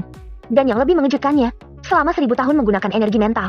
Ia sangat jelas mengetahui betapa melelahkannya menggunakan energi mental ketika menempa. 1 hari saja sudah membuat keringatnya hampir kering. Apalagi ini sampai 1000 tahun. Apa si penempa tidak sakit pinggang menempa begitu lama? Gumamnya di dalam hati. Mengalihkan pandangannya pada tiap kelompok iblis yang mengelilingi lahan lapang di depannya, Wahna muncul di dahan pohon paling timur. Sangat membosankan setiap hari hanya berjaga di sini. Kapan kita akan menyerang manusia? Salah seorang dari satu kelompok berkata dengan kesal. Kamu baru 2 hari di sini sudah mengeluh. Aku sudah 2 tahun selalu berjaga. Jika waktunya sudah tepat, maka Tuan Sanwu akan segera memberi perintah. Pimpinan kelompok itu menanggapi. Tuan Sanwu sangat beruntung. Dia bisa mendapat kepercayaan Jenderal Samudera. Padahal dia seorang manusia. Orang yang sebelumnya berkata kesal kembali berkata. Hati-hati kalau bicara. Tuan Sanwu adalah sepupu Jenderal Samudera. Ayah Tuan Sanwu adalah seorang iblis sejati dan selalu menjadi jenderal hebat semasa hidup. Pimpinan kelompok kembali menanggapi dan memperingatkan. Wahna yang berada di atas pohon tentu mendengar dengan jelas apa yang dibicarakan para iblis di bawahnya. Sanwu? Siapa Sanwu ini? Banyak pertanyaan muncul di kepala Wahna. Melihat tidak ada kesempatan untuk melakukan serangan tersembunyi, Wahna mulai mencari cara agar eksekusinya tetap dalam senyap. Ia melemparkan ranting pohon yang ukurannya agak besar ke arah timur dari 5 orang yang berjaga di bawahnya. Kelotak. Mendengar suara di belakangnya, kelima orang yang berjaga saling memandang. Dengan waspada mereka mendekati sumber suara. Sekitar 100 meter mengendap-endap, pimpinan kelompok bernafas lega. Hanya ranting pohon yang jatuh, kata pimpinan kelompok sambil hendak berbalik untuk memberitahu anggota kelompoknya. Begitu pimpinan kelompok itu membalikkan badannya, ia tidak melihat siapapun. Semua anggotanya telah menghilang tanpa suara. Ketika hendak berteriak tiba-tiba, slash, celepuk. Kepala pimpinan kelompok itu jatuh ke tanah terpisah dari tubuhnya. Wahna langsung mengambil senjata dan cincin penyimpanan dan memusnahkan mayat kelompok pertama. Kling! Muncul lagi di dahan pohon tinggi yang berdekatan dengan kelompok yang lain. Wahna mengulangi lagi triknya terus-menerus hingga tersisa 1 orang yang masih berada di dalam ruang tumpukan batu. Ah, aku lupa. Aku belum memeriksa cincin penyimpanan para iblis dari ruang dimensi kompetisi. Gumamnya di dalam hati ketika melepas cincin penyimpanan dari kelompok iblis yang terakhir. Merasakan ada gerakan akan keluar dari celah tumpukan batu, Wahna melompat ke atas tumpukan batu yang berada di dekatnya tanpa suara. Ketika orang terkuat muncul, Wahna langsung menembakkan energi mental dari atas kepalanya melalui ubun-ubun. Buk! Seketika orang terkuat itu tewas dalam senyap. Setelah memperhatikan wajah dari korbannya, Wahna mengeluarkan topeng siluman dan mengubah penampilannya persis sama dengan si orang terkuat yang tidak lain adalah Siu. Iblis yang memiliki keahlian khusus bernyanyi. Keren juga bertubuh kekar. Seru Wahna sambil melihat pundak kanan dan kirinya yang besar dan dadanya yang tampak atletis. Turun ke dalam lubang tanah yang sebesar pintu. Lubang itu sangat dalam. Kira-kira sedalam 100 meter dari permukaan tanah. Di dasar lubang, Wahna mendapati ia sedang melihat lorong yang sangat panjang dengan lebar sekitar 1 atau 1,5 meter. Setiap 100 meter dipasang kristal dengan susunan array sebagai pencahayaan lorong. 1 kilometer menyusuri lorong, Wahna tidak menemukan apapun. Ketika mengaktifkan penglihatan jarak jauh dengan teknik mata dewa, Wahna melihat ada 5 orang pada jarak 4 kilometer dari tempatnya berdiri. Menatap lebih jauh lagi, terdapat 5 orang lagi di jarak 9 kilometer. Sepertinya lorong ini dijaga setiap 5 kilometer. Pikir Wahna. Wahna berjalan dengan santai seolah tidak terjadi apa-apa. Apalagi dengan penampilannya saat ini tentu tidak ada iblis yang mengenalinya sebagai Wahna tapi sebagai Siu. Sampai di kilometer 5, kelima penjaga langsung berlutut. Kami melihat Kapten Siu. Sapa kelima penjaga dengan serempak. Bangkit, ucap Wahna dengan santai dan tangan berada di belakang punggung. Melihat mulut kelima penjaga ada noda merah, Wahna sedikit mengerutkan kening dan melihat kendi transparan di atas meja yang berisi cairan berwarna merah. Seorang penjaga yang melihat tatapan Wahna langsung mengerti. Kapten, ini adalah darah kesukaan Kapten. Darah janda. Wahna langsung terpana dengan apa yang didengarnya. Ia tidak menyangka bahwa di dalam kendi transparan itu adalah cairan darah. Bahkan sepertinya jenis darah juga diklasifikasikan dengan status pemilik darah. Agar tidak dicurigai, Wahna tersenyum dan menggelengkan kepalanya sambil mengelus perutnya. Aku sudah banyak minum. Tapi ini darah janda muda, Kapten. Orang yang menawarkan sebelumnya kembali memperinci jenis darah. Wahna kembali sedikit tertegun dan mengutuk para iblis di depannya. Sialan. Kalian iblis apa kucing garong? Tidak. Aku akan memeriksa tempat lainnya. Wahna melambaikan tangannya dan langsung menuju arah lorong berikutnya. Di perjalanan, Wahna kembali mengutuk para iblis itu. Bahkan darah yang mereka minum ada jenisnya. Sialan iblis Siu ini. Kegemarannya adalah janda muda. Desah Wahna kesal di benaknya. Jika mereka minum darah berarti. Wahna langsung memikirkan bagaimana dan dari mana mereka mendapatkan darah itu yang tentunya darah manusia. Merasa tidak ada ruang atau apapun di sepanjang lorong, Wahna menghilang dan mendekati 5 orang penjaga di kilometer 10. Sama seperti pada penjaga pertama, Wahna melihat para penjaga sedang asyik minum darah. Tiba di kilometer 65, Wahna melihat ada ruang lain di ujung lorong. Aura iblis juga terasa sangat kuat. Mendekat ke arah 5 orang penjaga, Wahna langsung menebas kelimanya dalam sekejap. Ia kemudian mendekati pintu yang memancarkan aura iblis. Di bagian atas pintu, terdapat lubang yang menyerupai pintu penjara. Begitu Wahna melihat dari lubang pintu, alangkah terkejutnya Wahna. Ia melihat ada 1000 lebih iblis di dalam ruangan besar di balik pintu. Iblis dengan berbagai bentuk termasuk iblis yang telah menyerupai manusia. Para iblis itu duduk pada beberapa meja seperti di sebuah restoran. Minuman mereka adalah darah dan makanan mereka tampak seperti daging mentah. Tepat seperti dugaan Wahna, di dalam ruang besar itu terdapat formasi array teleportasi bolak-balik. Artinya dapat menerima maupun mengirim seseorang dari dan ke tempat lain. Tanpa menunggu lagi, Wahna melemparkan ratusan bola embun transparan sebesar kelereng ke dalam ruangan. Begitu bola embun telah merata di seluruh ruangan, Wahna meledakkannya dengan cepat. Was! Ruangan besar yang dijadikan tempat pesta para iblis seketika menjadi gelap gulita. Terdengar suara teriakan kesakitan akibat nyeri tulang maupun terhentinya energi di dalam tubuh para iblis. Wahna yang sudah berada di dalam ruangan segera membuat formasi array serangan permanen yang dilapisi array kedap suara seperti yang dibuatnya di dalam ruang dimensi kompetisi. Sekitar 5 menit kemudian, efek gelap dari elemen kegelapan menghilang. Beberapa iblis yang masih terbaring tidak berdaya, melihat seorang bertubuh kekar dengan santai memenggal kepala rekan mereka dan membakarnya menjadi abu. Kamu Siu? Kamu pengkhianat. Kamu pengkhianat. Seorang iblis yang telah berubah ke wujud aslinya berteriak memarahi Wahna. Wahna tidak menjawab dan langsung memenggal semua iblis tanpa sisa. Oh no. Istana Kerajaan Liba. Adik, sudah 3 hari putra angkatku belum kembali. Apakah terjadi sesuatu? Menyesal aku tidak memberi pengawalan padanya. Raja Liba berkata kepada Jenderal Pon dengan wajah yang menunjukkan kekhawatiran. Jenderal Pon tertawa kecil. Kakak, kamu belum tahu saja siapa putra angkatmu itu. Dia tidak akan melakukan sesuatu jika tidak yakin atau memiliki rencana yang matang. Lihatlah para murid-murid itu. Jenderal Pon menunjuk ke arah para murid yang sedang memberi pelatihan kepada prajurit kerajaan. Siapa yang melatih mereka? Putra angkatmu yang gila itu yang melatihnya. Raja Liba terdiam sejenak. Tapi kemudian menghela napas. Sejujurnya, aku masih tidak percaya bahwa hari ini aku masih hidup bahkan lebih sehat dari sebelumnya. Kini permaisuri juga telah terbebas dari luka dalamnya. Sungguh aku berhutang budi padanya. Tanpa mengalihkan pandangannya melihat para murid yang memberi pelatihan kepada prajurit kerajaan, jenderal pun menanggapi. Kita beruntung, kakak. Dia tidak hanya menyelamatkanmu tapi juga putra mahkota dan terakhir permaisuri termasuk diriku sendiri. Menghadap Paduka Raja. Tiba-tiba suara Menteri Iwa muncul dari balik pintu ruang kerja Raja Liba. Masuk, kata Raja Liba singkat. Menteri Iwa langsung melapor. Paduka, berdasarkan laporan telik sandi, Akademi Surgawi telah menarik seluruh murid-muridnya dari luar wilayahnya untuk kembali ke Akademi. Begitu juga dengan Akademi Seribu Langit. Selain itu, perguruan langit yang berada di distrik Mesangakara juga mulai menarik murid-murid dari perguruan cabang mereka. Bab ke-137. Raja Liba dan Jenderal Pon saling memandang. Kemudian Jenderal Pon bertanya, bagaimana dengan perguruan langit distrik Jarangasi? Menurut informasi, perguruan cabang telah kembali 3 minggu yang lalu tapi seluruh cabangnya telah musnah oleh murid dari Akademi Surgawi. Menteri Iwa segera merespon. Lagi, Raja Liba dan Jenderal Pon saling memandang.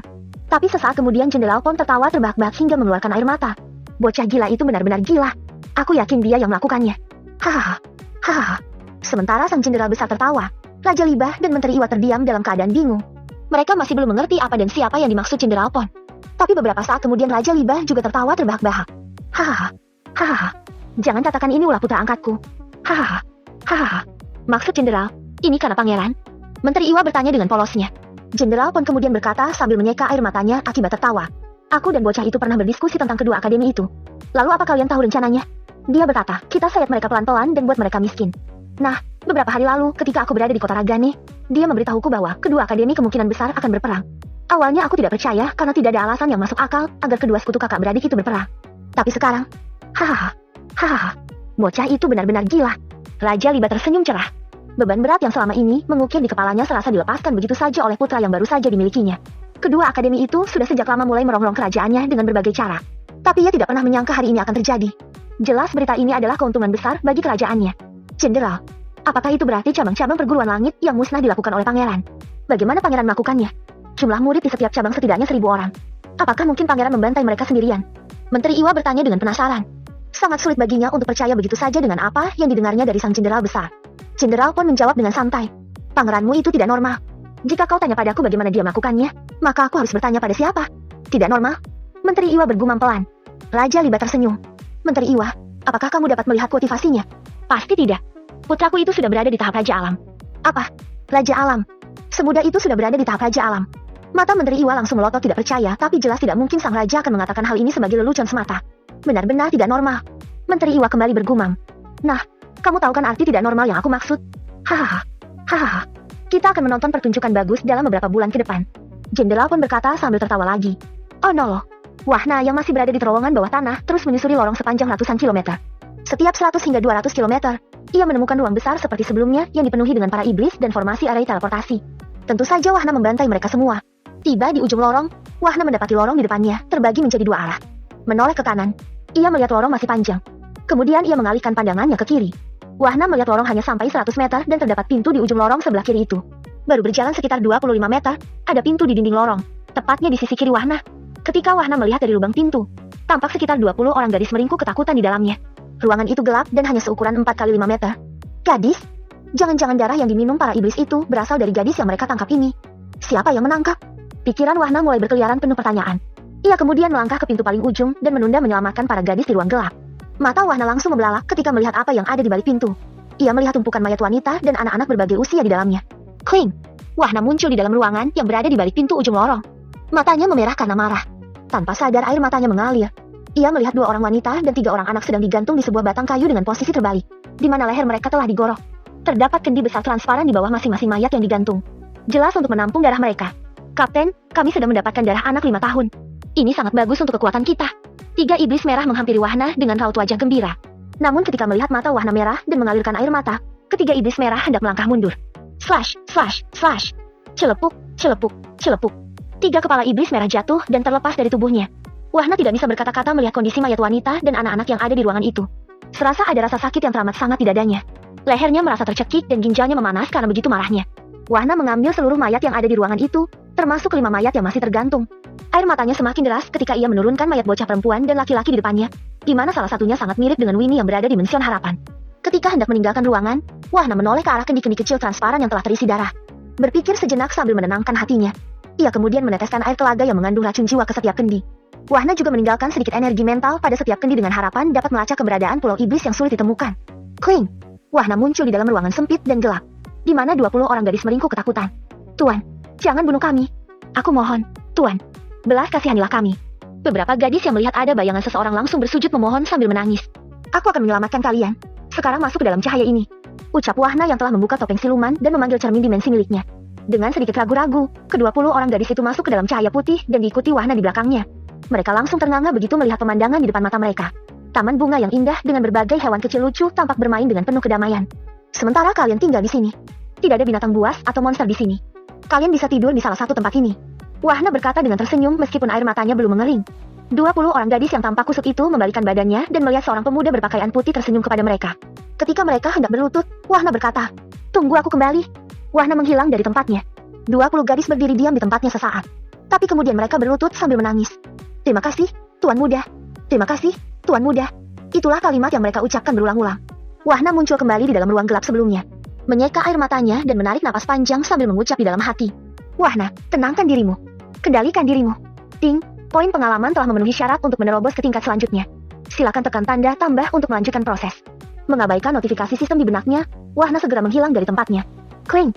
Wahna muncul di luar ruangan dan mulai melangkah ke arah lorong selanjutnya. Dirasa tidak ada ruang atau penjaga pada jarak 10 km, Wahna menghilang dan muncul di dekat ujung lorong. 10 orang penjaga langsung menyapa dengan hormat tapi Wahna menyambutnya dengan memenggal mereka semua. Melihat anak tangga di depannya, Wahna menaikinya satu persatu hingga melihat sebuah papan kayu yang menutup tangga. Ketika akan mendorong papan kayu di atasnya, ia mendengar beberapa langkah kaki. "Ayo cepat, bawa sumber daya itu ke sini. Dalam 1 bulan kita akan mendistribusikannya dalam perang melawan sekutu berdebah itu." Tetua Sidar berkata tegas kepada murid-muridnya. Mengetahui bahwa ruangan di atasnya adalah ruang harta, Wahna langsung menyeringai. Ia mendorong papan kayu dan benar saja, bahwa ruangan yang ia masuki adalah ruang harta Akademi Seribu Langit. Ada banyak peti kayu besar yang lebih besar daripada peti mati, berjajar di dalam ruangan luas, di mana Wahna berdiri di tengahnya. Music. 100 triliun koin emas, 100 miliar batu roh tingkat rendah, 100 juta batu roh tingkat tinggi, pil, elixir, senjata, artefak, dan banyak lagi. Hahaha. Mampus kalian keparat. Wahna mengucap di benaknya dengan mata yang masih memerah. Dengan lambaian tangannya, seluruh harta di ruang itu berpindah ke ruang penyimpanan sistem. Yang tersisa hanyalah peti kayu kosong dan debu yang melekat. Kling! Wahna muncul di pertigaan lorong. Ia memasang formasi array serangan pada lorong yang menuju arah kembali. Setiap 1 kilometer, Wahna kembali memasang formasi serangan dan terus berulang. Bertemu dengan para penjaga yang sebelumnya menyapa Wahna. Ia tidak lagi tersenyum tapi langsung memenggangnya hingga tiba pada lorong yang berada di bawah celah batu. Kembali formasi array serangan dan kedap suara diletakkan Wahna di dekat tangga. Sampai di dekat pintu gerbang selatan ibu kota, hari telah menjelang sore. Lalu lalang orang dan kereta barang tampak keluar masuk silih berganti. Ketika melihat Wahna akan memasuki pintu gerbang, beberapa penjaga langsung berlutut. "Kami melihat pangeran." Wahna tertegun sejenak namun ia segera tersadar. "Bangkit. Lain kali jangan pernah berlutut di depanku.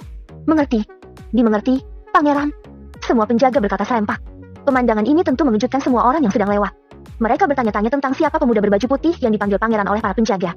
Mengabaikan tatapan semua orang, Wahna terus berjalan mencari toko pakaian. "Selamat datang, Tuan Muda. Adakah yang bisa saya bantu?" Seorang gadis cantik pelayan toko menyapa dengan ramah. Wahna langsung berkata tentang tujuannya. "Aku ingin membelikan beberapa pakaian untuk kakak perempuanku. Apakah Nona bisa merekomendasikannya?" "Tuan Muda, tolong jangan panggil saya Nona. Saya hanyalah seorang pelayan toko." Sang gadis pelayan toko merasa terhormat ketika dipanggil Wahna dengan sebutan Nona. Ia merasa kurang pantas dengan statusnya yang hanya seorang pelayan toko. Wahna tersenyum. "Pelayan atau bukan? Kita semua manusia. Santai saja. Bisakah aku mendapat rekomendasi pakaian untuk kakak perempuanku?" Sang gadis pelayan benar-benar menaruh hormat kepada pemuda di depannya. Ia merasa benar-benar sangat dihargai. Segera ia menjawab setelah tertegun sejenak. "Kira-kira usia berapa kakak perempuan Tuan Muda?" Wahna merenung sejenak dan memandangi gadis pelayan di depannya sambil mengingat postur tubuh ke-20 gadis yang berada di ruang dimensi miliknya. Merasa dirinya ditatap oleh Wahna, gadis itu langsung tersipu. Muncul rona merah di pipinya hingga ke telinga. "Kira-kira postur tubuhnya seperti Nona. Carikan aku beberapa," jawab Wahna setelah memutuskan. Tersadar dari lamunan pikirannya, sang gadis pelayan toko langsung mengarahkan Wahna ke etalase pakaian wanita. "Pakaian ini sesuai dengan postur tubuh saya. Tuan Muda bisa memilihnya," tunjuk si gadis pelayan toko. Melihat hanya ada 11 potong pakaian, Wahna lalu bertanya, "Apakah cuma ini yang tersedia?" "Kami masih memiliki puluhan lusin lagi, Tuan Muda," jawab pelayan toko dengan ramah. "Aku ingin membeli semuanya," Wahna berkata dan langsung menuju kasir. Pelayan toko tercengang. Ia takut telinganya salah mendengar lalu menghampiri Wahna.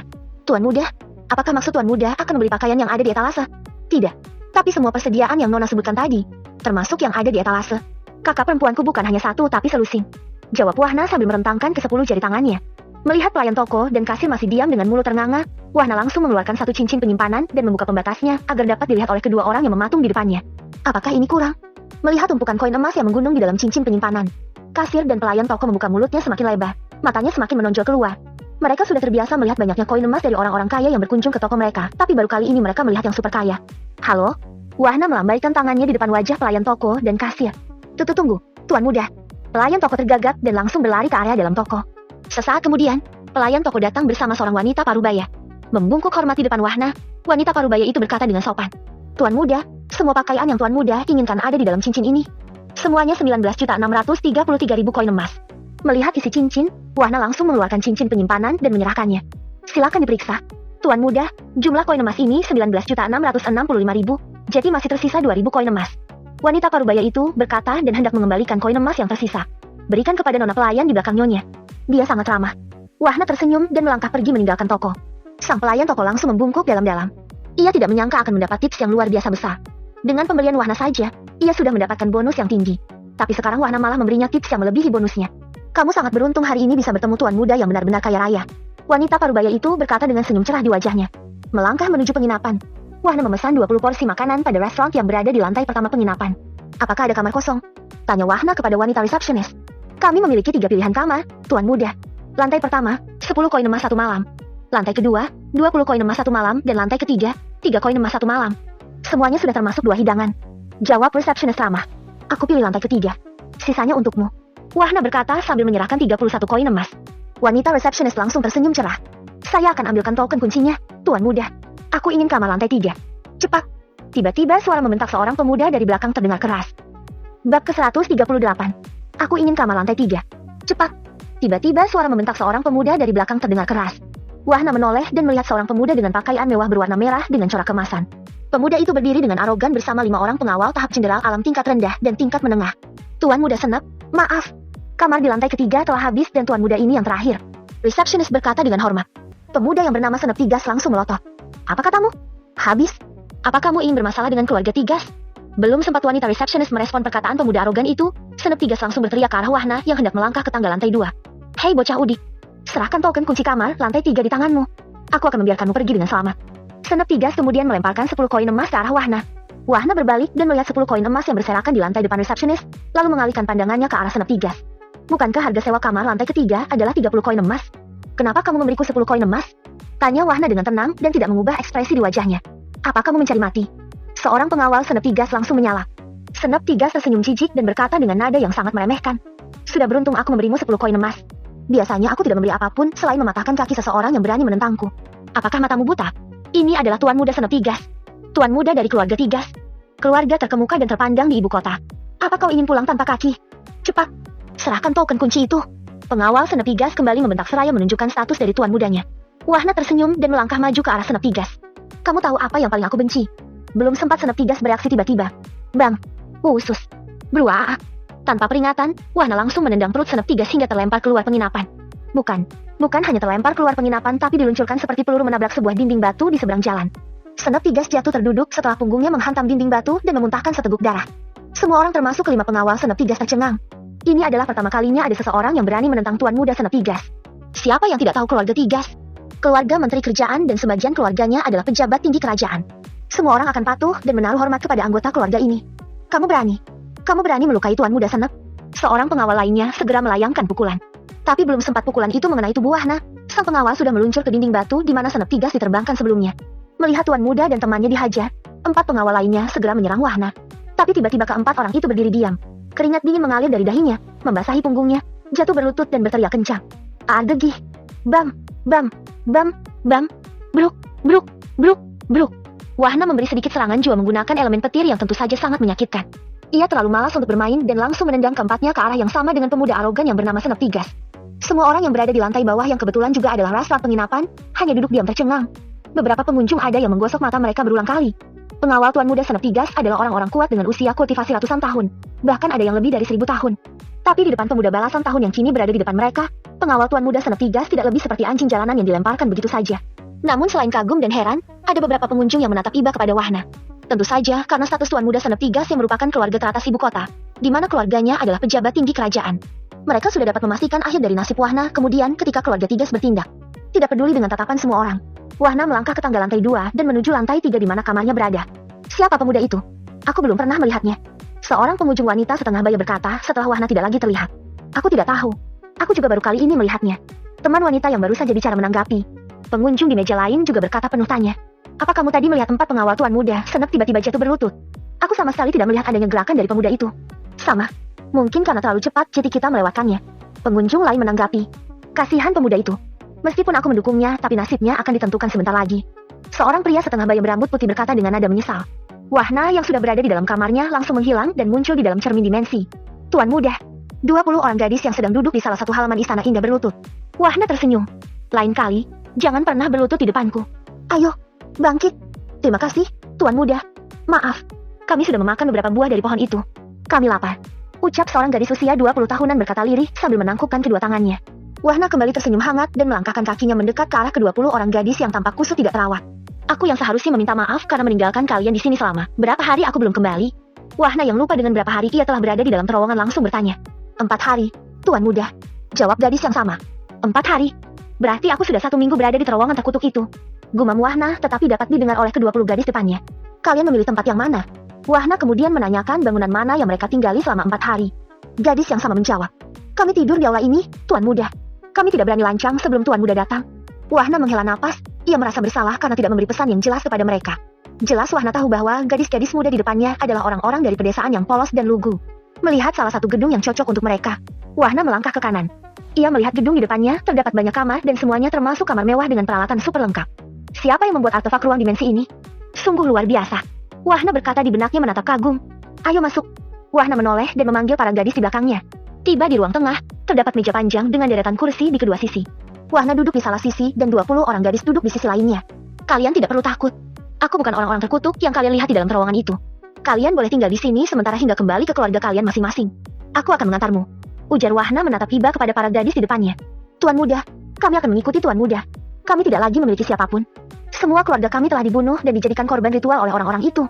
Seorang gadis usia 18 atau 19 tahun berkata dengan ekspresi sedih. Tidak menangis. Mungkin air matanya telah mengering akibat kesedihan yang dialaminya selama berada dalam penyekapan. Para gadis langsung berdiri dan mundur 3 langkah, berlutut di depan Wahna dan berkata serempak dengan nada penuh pememohonan. Kami ingin mengikuti Tuan muda. Wahna kembali menghela napas. Alangkah tidak beruntungnya kehidupan yang mereka jalani. Wahna yang masih dalam posisi duduk berkata dengan ramah. Baiklah, aku akan membawa kalian semua tapi dengan satu syarat. Jangan pernah berlutut di depanku. Terima kasih, Tuan muda. Ucap semua gadis dan beberapa di antara mereka telah menitikkan air mata. Pertama, aku ingin mengenal satu sama lain. Namaku Wahna. Wahna Rahmu. Wahna memperkenalkan diri. Saya Eva, Tuan muda. Saya, Rui. Saya, Ami. Saya, Finla. Satu persatu para gadis memperkenalkan diri dengan menyebut namanya. Dari cerita mereka yang penuh isak tangis, Wahna mengetahui bahwa mereka dibawa paksa dari berbagai desa kecil yang tersebar di daratan Liba. Yang membawa mereka adalah kawanan bandit. Tangan mereka diikat dan mata mereka ditutupi dengan kain hitam. Ketika ikatan dan penutup mereka dibuka, mereka sudah berada di ruang gelap. Sudah lebih dari 2 bulan berada di tempat gelap di mana mereka ditemukan oleh Wahna. Sebelumnya, jumlah mereka sangat banyak tapi setiap hari akan ada 5 hingga 10 orang yang dibawa keluar ruangan dan tidak pernah kembali lagi. Mereka hanya mendengar teriakan tiap kali ada orang yang satu ruangan dengan mereka dibawa keluar. Benar-benar biadab orang-orang 1000 langit ini, kutuk Wahna di hatinya. Apakah kalian keberatan tinggal di sini? Seluruh tempat ini hanya ada kalian. Tidak ada orang lain. Kalian bebas menggunakan tempat ini. Kebun buah yang kalian lihat di belakang gedung ini dapat kalian makan kapanpun kalian suka. Tidak perlu takut habis. Kebun obat di sebelah timur dapat kalian gunakan untuk kultivasi kapanpun kalian membutuhkan. Yang penting kalian manfaatkan dengan baik. Wahna berkata sambil tetap tersenyum. Tetapi hatinya benar-benar sangat marah dengan cerita pilu para gadis lugu di depannya. Mendengar apa yang diucapkan Wahna, para gadis meneteskan air matanya semakin deras. Sekali diseka, 2 kali menetes. 2 kali diseka, 3 kali menetes. Mereka merasa telah diangkat dari penderitaan, ketakutan dan kesedihan yang tak berkesudahan. Tuan muda, terima kasih. Terima kasih. Terima kasih telah menyelamatkan kami. Eva, yang sedari awal hanya meneteskan air matanya mengucap terima kasih berulang-ulang. Tapi kemudian teman-temannya berdiri dan mengucapkan hal yang serupa. Wahna mengangguk dan tersenyum lagi. Aku membeli makanan di restoran. Ayo makan dulu. Nanti kita lanjutkan berbincang. Wahna meninggalkan mereka yang sedang makan ke halaman istananya. Ia tetap menatap kagum dengan gedung-gedung megah di dalam cermin dimensi. Sistem, jika aku menguburkan para korban dari pembunuhan iblis di dalam cermin dimensi ini, apakah ada masalah? Tanya Wahna di dalam benaknya. Ting, tidak tuan. Ketika Tuan mengeluarkan mayat korban dari ruang penyimpanan sistem, maka mayat-mayat itu akan menjadi energi tambahan bagi cermin dimensi ini sehingga tingkat ketebalan energi akan semakin bertambah dan luas cermin dimensi juga bertambah tanpa mengubah ukuran cermin. Wahna tersenyum senang. Kemudian ia bertanya dengan penasaran. Berarti mayat-mayat para bandit juga dapat dijadikan energi tambahan jika aku bawa ke dalam cermin ini? Ting, tidak tuan. Mayat yang dapat menjadi energi di dalam ruang ini adalah mayat yang seharusnya mendapatkan penguburan yang layak. Penguburan yang layak tidak berarti harus ditanam di dalam tanah. Tapi menjadi energi alam seketika adalah lebih dari sekedar disebut layak. Karena telah berjasa untuk kehidupan dan mati demi kehidupan. Wahna langsung mengerti apa yang dimaksud dari penjelasan sistem. Sistem, terima kasih. Kamu selalu menjadi yang paling tahu. Ting, sama-sama, Tuan. Wahna tertegun sejenak mendengar tanggapan sistem. Sudah sejak lama ia tidak mendengar sistem menanggapi sesuatu yang tidak penting. Dengan lambaian tangannya, Wahna mengeluarkan ratusan mayat wanita dan anak-anak dari ruang penyimpanan sistem. Seketika ratusan mayat manusia itu melayang ke udara dan hancur perlahan menjadi partikel debu berkilau warna-warni membentuk sosok manusia seperti ketika mereka masih hidup. Wahna yang masih terpesona dengan cahaya warna-warni di depannya terkejut. Ia melihat ratusan sosok itu tersenyum dan membungkuk kepada dirinya. Lalu dengan suara lembut berkata silih berganti, "Terima kasih." Setelah mengucapkan kalimat terima kasih, ratusan sosok warna-warni menyebar ke seluruh area ruang dimensi. Wahna terdiam tapi ia juga tersenyum dengan mata memerah. Ada kesedihan di dalam hatinya dan ada pula kemarahan yang tak terlukiskan. Ia menghela napas panjang dan menyeka air matanya yang tanpa disadari membasahi pipinya. Wahna tidak bisa membayangkan jika orang-orang yang tersenyum padanya barusan adalah keluarganya, adik-adiknya yang selalu dekat dan disayanginya. Betapa pilu ketika itu terjadi. Wahna berbalik untuk kembali ke ruang tengah gedung bagian kiri ruang dimensi, tapi ia langsung berdiri diam. Wahna melihat para gadis yang sudah menangis tanpa suara. "Tuan muda, terima kasih telah membawa jenazah ibu dan adikku bersamamu." Ami, gadis berusia 17 tahun membungkuk sedih. Tidak berselang lama, semua gadis melakukan hal yang sama, di mana mereka melihat keluarganya dalam bentuk cahaya warna-warni tersenyum karena mendapatkan perlakuan layak dari Wahna. "Ayo kita masuk dulu. Ada yang ingin aku bicarakan kepada kalian semua," ucap Wahna pelan dan sesekali menghela napas mencoba menenangkan dirinya. Bab ke-139. Kota Ragane Keluarga Rahmu. Sementara Wahna sedang di dalam cermin dimensi, penduduk kota Ragane dikejutkan oleh kedatangan 20 burung lang hitam raksasa ke kota mereka. Sebelumnya, hanya ada 2 burung lang hitam raksasa tapi kini ada 20. Tentu hal ini membuat gempar kota Ragane. Tidak terkecuali tuan kota yang segera bergegas menuju arah di mana burung lang hitam raksasa itu terbang. Mendarat di depan gerbang keluarga Rahmu, 200 orang prajurit elit kerajaan Liba dengan pakaian lengkap turun dari burung lang hitam raksasa. Para penjaga gerbang dari keluarga terpana melihat pemandangan di depan matanya. Mereka melihat barisan prajurit kerajaan bertubuh kekar dan besar dengan senjata lengkap seperti mau perang tepat di depan mereka. Dan ini adalah pertama kali melihatnya dengan mata kepala mereka sendiri. Namun berbeda pada 2 orang penjaga gerbang yang berasal dari kerajaan. Mereka melangkah maju dan berlutut seraya berkata, "Kami melihat Jenderal Utama Jiwo dan Jenderal Utama Rogo. Bangkit!" Ucap Jenderal Utama Jiwo dengan suara tegas menyentuh jiwa. Para pengawal keluarga Rahmu yang hanya ikut berlutut jantungnya merasa berdebar hanya dari mendengar ucapan sang jenderal yang tampak gagah perkasa. "Aku ingin bertemu dengan pimpinanmu," lanjut Jenderal Utama Rogo yang tampak seperti kembar dengan Jenderal Utama Jiwo. Baru saja Jenderal Rogo berkata, Jenderal Muda Likur Sanjaya diikuti di belakangnya Komandan Dasa dan Komandan Solas muncul dari dalam gerbang dan berlutut di depan pasukan yang baru datang. "Kami melihat Jenderal Utama Jiwo dan Jenderal Utama Rogo. Bangkit!" Jenderal Jiwo melambaikan tangannya. "Jenderal Likur, aku mendapat perintah dari Paduka Raja di bawah tanggung jawab langsung Menteri Dikdaya untuk bertemu pimpinan keluarga Rahmu," ungkap Jenderal Jiwo menyampaikan tujuannya. "Dimengerti Jenderal, mohon menunggu. Kami akan melaporkan kedatangan Jenderal," sahut Jenderal Muda Likur dengan hormat. Sama seperti Jenderal Pon, Jenderal Jiwo dan Jenderal Rogo seperti tidak mengindahkan kalimat akhir dari Jenderal Muda Likur. Mereka berdua mengikuti Jenderal Likur memasuki gerbang keluarga. Para pengawal keluarga hendak memberitahu tapi mulut mereka serasa tercekat tidak berani bersuara dan hanya menutup mata mereka. Jeduk. "Aduh, apa ini?" Benar saja. Kedua jenderal utama itu mengelus keningnya berulang kali yang membentur sesuatu tak kasat mata. Jenderal Muda Likur berbalik dan tersenyum lucu, lalu berkata dengan hormat, "Maaf Jenderal, Tuan Muda kami telah memasang formasi array di seluruh wilayah keluarga Rahmu. Tidak peduli setinggi apapun kultivasi, jika tidak mendapat izin maka tidak akan bisa masuk maupun keluar. Jadi mohon menunggu sebentar." Kedua jenderal utama itu saling pandang dan mengangguk ke arah Jenderal Muda Likur. "Jiwo, kenapa aku tidak bisa merasakan formasi array ini sama sekali? Baru kali ini aku melihat jenis array seperti ini." Jenderal Rogo berkata penasaran sambil meraba dinding transparan di depannya. Jenderal Jiwo yang masih sedikit linglung menjawab, "Kita dibesarkan dan berlatih bersama. Jika kau bertanya padaku, aku bertanya pada siapa?" Para pengawal keluarga hanya menahan senyum.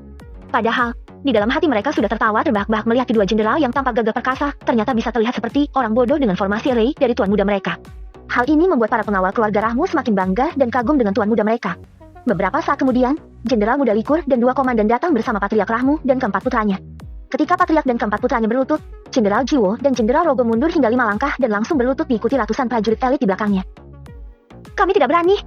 Paduka Raja telah memerintahkan bahwa tidak satupun dari keluarga Rahmu dibiarkan berlutut di depan kami. Harap Tuan segera bangkit," Jenderal Jiwo berkata sambil menunduk. Pemandangan ini membuat seluruh pengawal, baik pengawal bawaan keluarga Rahmu maupun pengawal yang berasal dari kerajaan sebelumnya menjadi tercengang. Patriark, Wahyu, Mistur, Zakat dan Zaleh tidak kalah tercengangnya daripada orang lain. Rahang mereka jatuh, mulut mereka benar-benar terbuka lebar. Semua yang mereka saksikan terlalu mustahil untuk disebut nyata. Ratusan prajurit kerajaan berseragam lengkap berlutut di depan mereka. Hebatnya lagi, bukan sekedar prajurit kerajaan tapi prajurit elit pengawal keluarga kerajaan. Apalagi yang dilakukan bocah itu? Ucap Wahyu Rahmu di dalam hatinya. Yang ternyata satu pemikiran dengan Patriark dan ketiga saudaranya. Bukan hanya keluarga Rahmu yang terkejut dengan pemandangan ini, orang-orang yang berhenti karena melihat begitu banyak prajurit kerajaan di depan gerbang keluarga Rahmu menatap dengan takjub. Mereka terheran-heran dengan apa yang mereka lihat. Mereka berhenti karena tidak berani melintasi jalan yang dipenuhi ratusan prajurit. Tapi sesaat kemudian para prajurit di depan, mereka berlutut ke arah gerbang keluarga Rahmu. Apakah ada pejabat kerajaan di keluarga Rahmu? Kenapa prajurit kerajaan ini berlutut semua? Seorang penduduk berkata dengan memelangkan suaranya. Aku tidak tahu. Yang aku tahu para prajurit itu sedang berlutut di depan gerbang keluarga Rahmu. Jawab orang di sebelahnya. Pria yang bertanya sebelumnya langsung memutar matanya dan berkata dengan marah. Semua orang juga tahu itu. Sadar dari lamunan antah berantah di pikirannya, Patriark Rahmu kemudian berkata dengan canggung dan tetap menunjukkan ekspresi bingung di wajahnya. Tolong, bangkit. Seketika semua prajurit bangkit. Jenderal Utama Jiwo berbalik dan memberi perintah. Beri jalan kepada orang yang lewat dan tetap waspada. Siap, Jenderal. Ratusan prajurit berkata serempak, suaranya menggelegar di udara, yang mengejutkan semua orang yang mendengarnya. Jenderal, silakan letakkan telapak tangan Anda pada papan giok ini. Pinta Jenderal Muda Likur dengan hormat sambil menunjuk kotak kayu yang berisi batu giok pipih di tangan Patriark Rahmu. Setelah kedua jenderal utama menyelesaikan proses izin masuknya, tentu kedua jenderal itu tidak merasakan energi unik seperti yang dirasakan Jenderal Pon sebelumnya. Kultivasi mereka baru sampai pada tahap kaisar alam tingkat tinggi yang belum mampu mendeteksi keunikan energi dari batu giok pipih. Tapi, ketika mereka mulai memasuki gerbang, kedua jenderal utama itu terperangah. Mereka merasakan ketebalan energi yang berlipat-lipat melebihi formasi area pengumpul energi yang biasa mereka gunakan di istana kerajaan. Kedua jenderal utama itu melihat sekeliling area keluarga Rahmu yang tampak sederhana. Namun semua tumbuhan baik bunga atau tanaman yang ada adalah tumbuhan kualitas terbaik dalam hal membantu peningkatan kultivasi. Di dalam ruang aula utama, Patriark dan keempat putranya berdebar-debar menunggu berita apa yang akan mereka terima dan tentu ada kaitannya dengan cucu dan putra mereka. Siapa lagi jika bukan Wahna? Pejabat kota Ragane melihat Jenderal Utama Jiwo dan Jenderal Utama Rogo. Tiba-tiba Tuan Kota muncul dari pintu aula. Bangkit! Ayo duduk bersama kami. Jenderal Utama Rogo berkata sambil tersenyum. Boleh kami tahu siapa Patriark keluarga Rahmu? Tanya Jenderal Utama Jiwo dengan hormat. Tuan Kota terpana melihat tindakan Jenderal Utama Jiwo yang berkata dengan hormat kepada Patriark Rahmu dan keempat putranya. Berbagai pertanyaan mulai berkeliaran di benak Tuan Kota. Saya, Jenderal, dan keempat orang ini adalah putra saya. Patriark Rahmu juga berkata dengan hormat. Jenderal Utama Jiwo mengeluarkan gulungan surat perintah, kemudian mulai membacanya dalam posisi berdiri.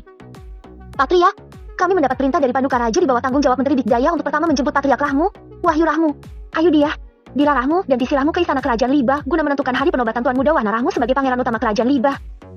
Jenderal Utama Jiwo berhenti sejenak, tapi selain kedua jenderal utama, Jenderal Muda Likur Sanjaya, dan kedua komandan yang berada di depan mereka, semua seorang merasa tidak berhenti sejenak, tapi berhenti lama. Mata mereka tidak berkedip, jantung semakin berdebar dan telinga mereka seolah berdengung. Tuan Jenderal, apa Tuan Jenderal tidak salah membaca atau salah alamat? Wahyu Rahmu, Ayah Wahna bertanya dalam keadaan linglung. Jenderal Jiwo tersenyum dan sedikit membungkukkan badannya.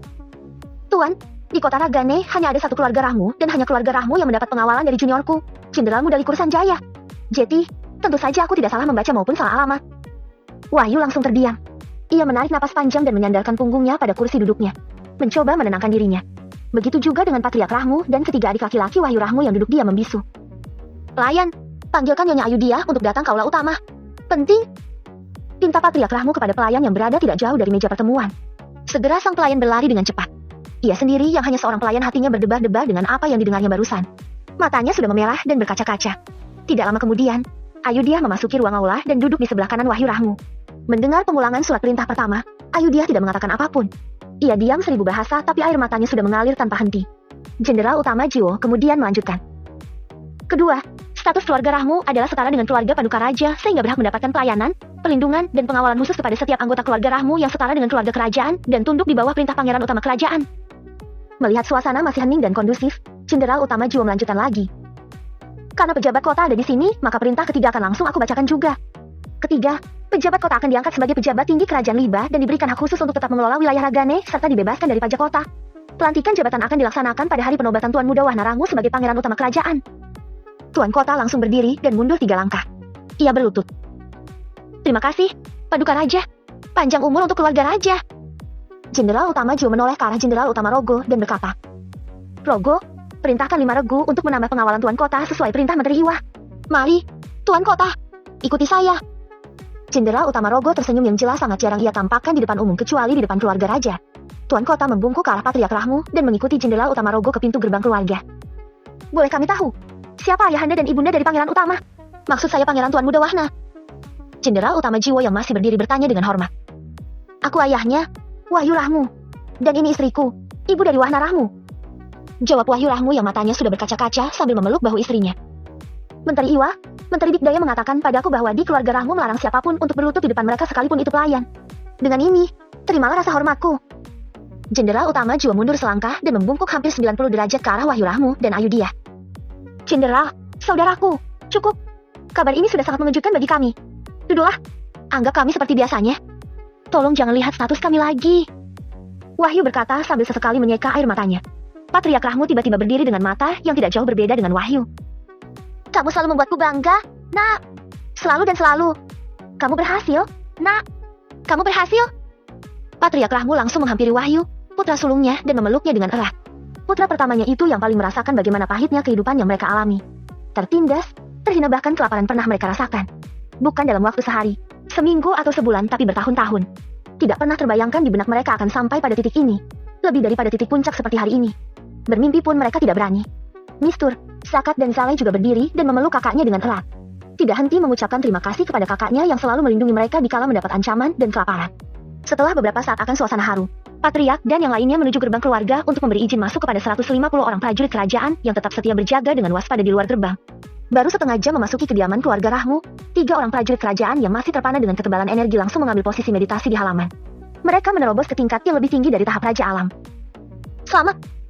Jenderal Muda Likur dan kedua komandan berkata dengan hormat. Luar biasa! Aku tidak menyangka kediaman Pangeran Utama begitu istimewa. Seorang prajurit yang baru saja menerobos berkata dengan takjub. Jenderal Muda Likur dan kedua komandan, mari kita bicarakan tentang pengamanan keluarga raja di wilayah ini. Kalian bertiga adalah yang paling mengetahui. Jenderal Utama Rogo berkata yang suaranya penuh ketegasan. Dimengerti, Jenderal. Ketiga orang yang disebut Jenderal Rogo langsung berkata serempak. Di Rumah Harapan, Ayudhya menceritakan semua hal tentang penobatan Wahna menjadi pangeran utama kerajaan Libah kepada keluarga Paman Wiji, Amin dan Rida. Semua orang tampak tidak jauh berbeda dengan ekspresi Ayudhya.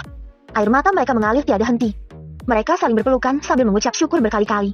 Terlebih Rida yang memeluk Ayudhya sambil menangis terseduh. Bukan menangis atas kesedihan tapi menangis karena sulitnya mengungkapkan kegembiraan yang tidak terkira. Sesaat kemudian, Ayudhya keluar dari Rumah Harapan.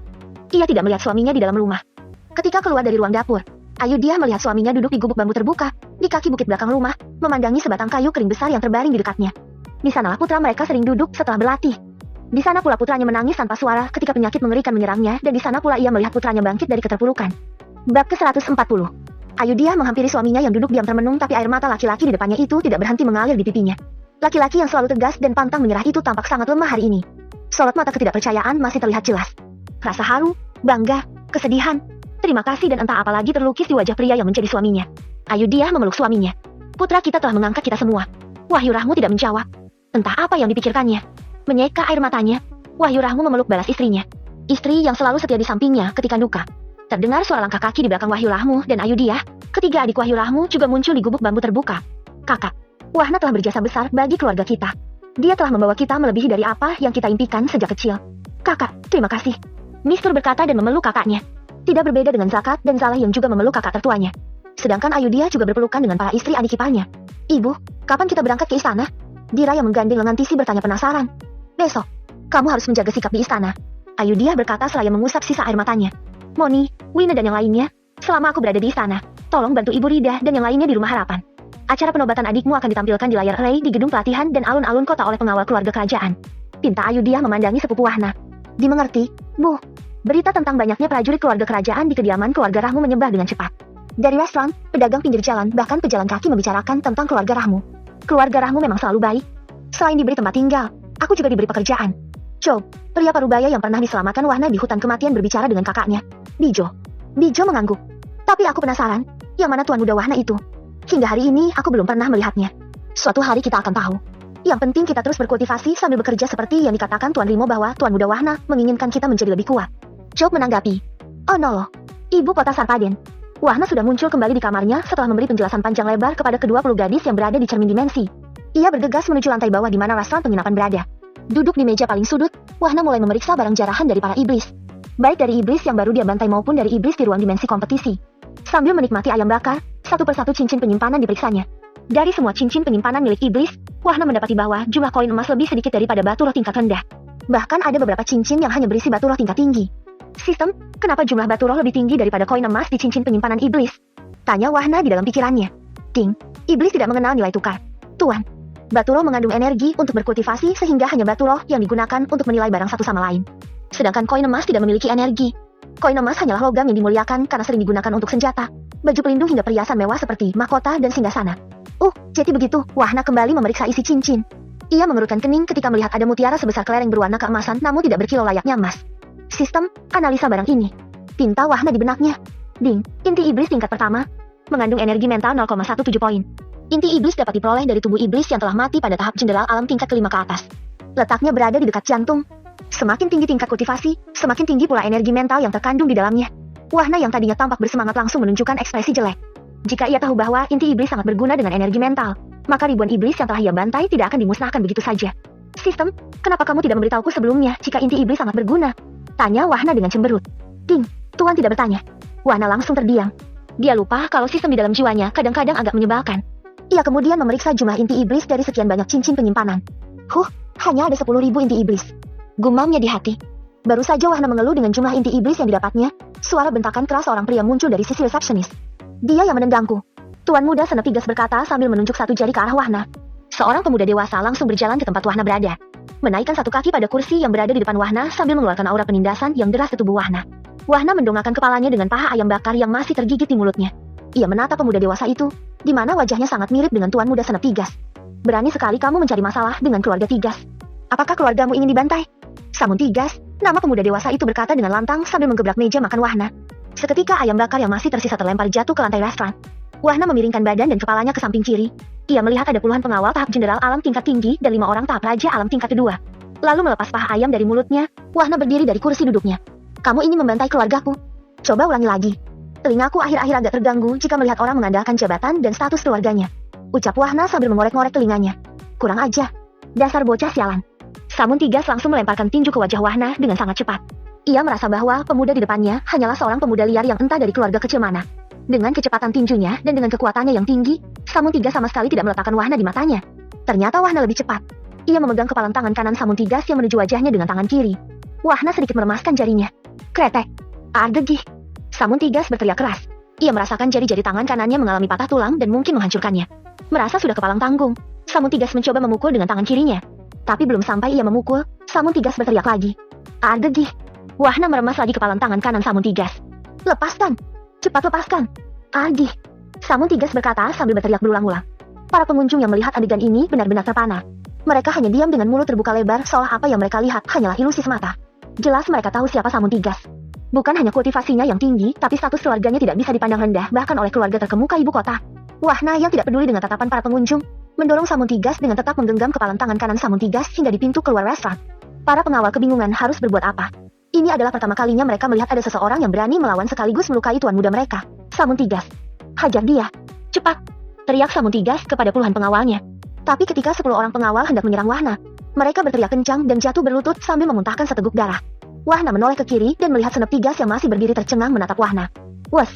Beruak. Snap Tigas terlempar sejauh lebih dari 100 meter menghantam batu pembatas jalan dengan keras. Seteguk darah segar kembali dimuntahkan tuan muda Snap Tigas. Ia hanya merasakan ada logam baja tak kasat mata memukul tubuhnya dengan keras. Wahna lalu menatap Samun Tigas dan tersenyum dingin. Katakan padaku, kapan kamu akan membantai keluargaku? Sebelum kamu membantainya, aku pastikan membunuhmu hari ini agar kamu dapat menemani keluargaku. Mendengar ini, nyali Samun Tigas langsung menciut. Apa yang dikatakan pemuda di depannya tidak bisa dianggap remeh. Percuma saja ia akan membantai keluarga pemuda ini jika dia juga akan mati. Lepaskan dia. Dia adalah anggota keluarga Tigas. Kami akan menganggap ini selesai jika kamu melepasnya. Tidak jauh dari tempat Wahna berdiri, seorang lelaki tua dengan rambut hitam dan putih berkata dengan lantang. Wahna menoleh dan sudut mulutnya sedikit terangkat. Jika aku mengancam akan membantai keluargamu, apakah kamu akan melepaskanku dan menganggap semua selesai? Mendengar perkataan Wahna, lelaki tua itu menjadi geram. Ia langsung mengarahkan penindasan aura tahap raja alam tingkat ke-8 dengan kejam menuju tubuh Wahna. Wahna tersenyum.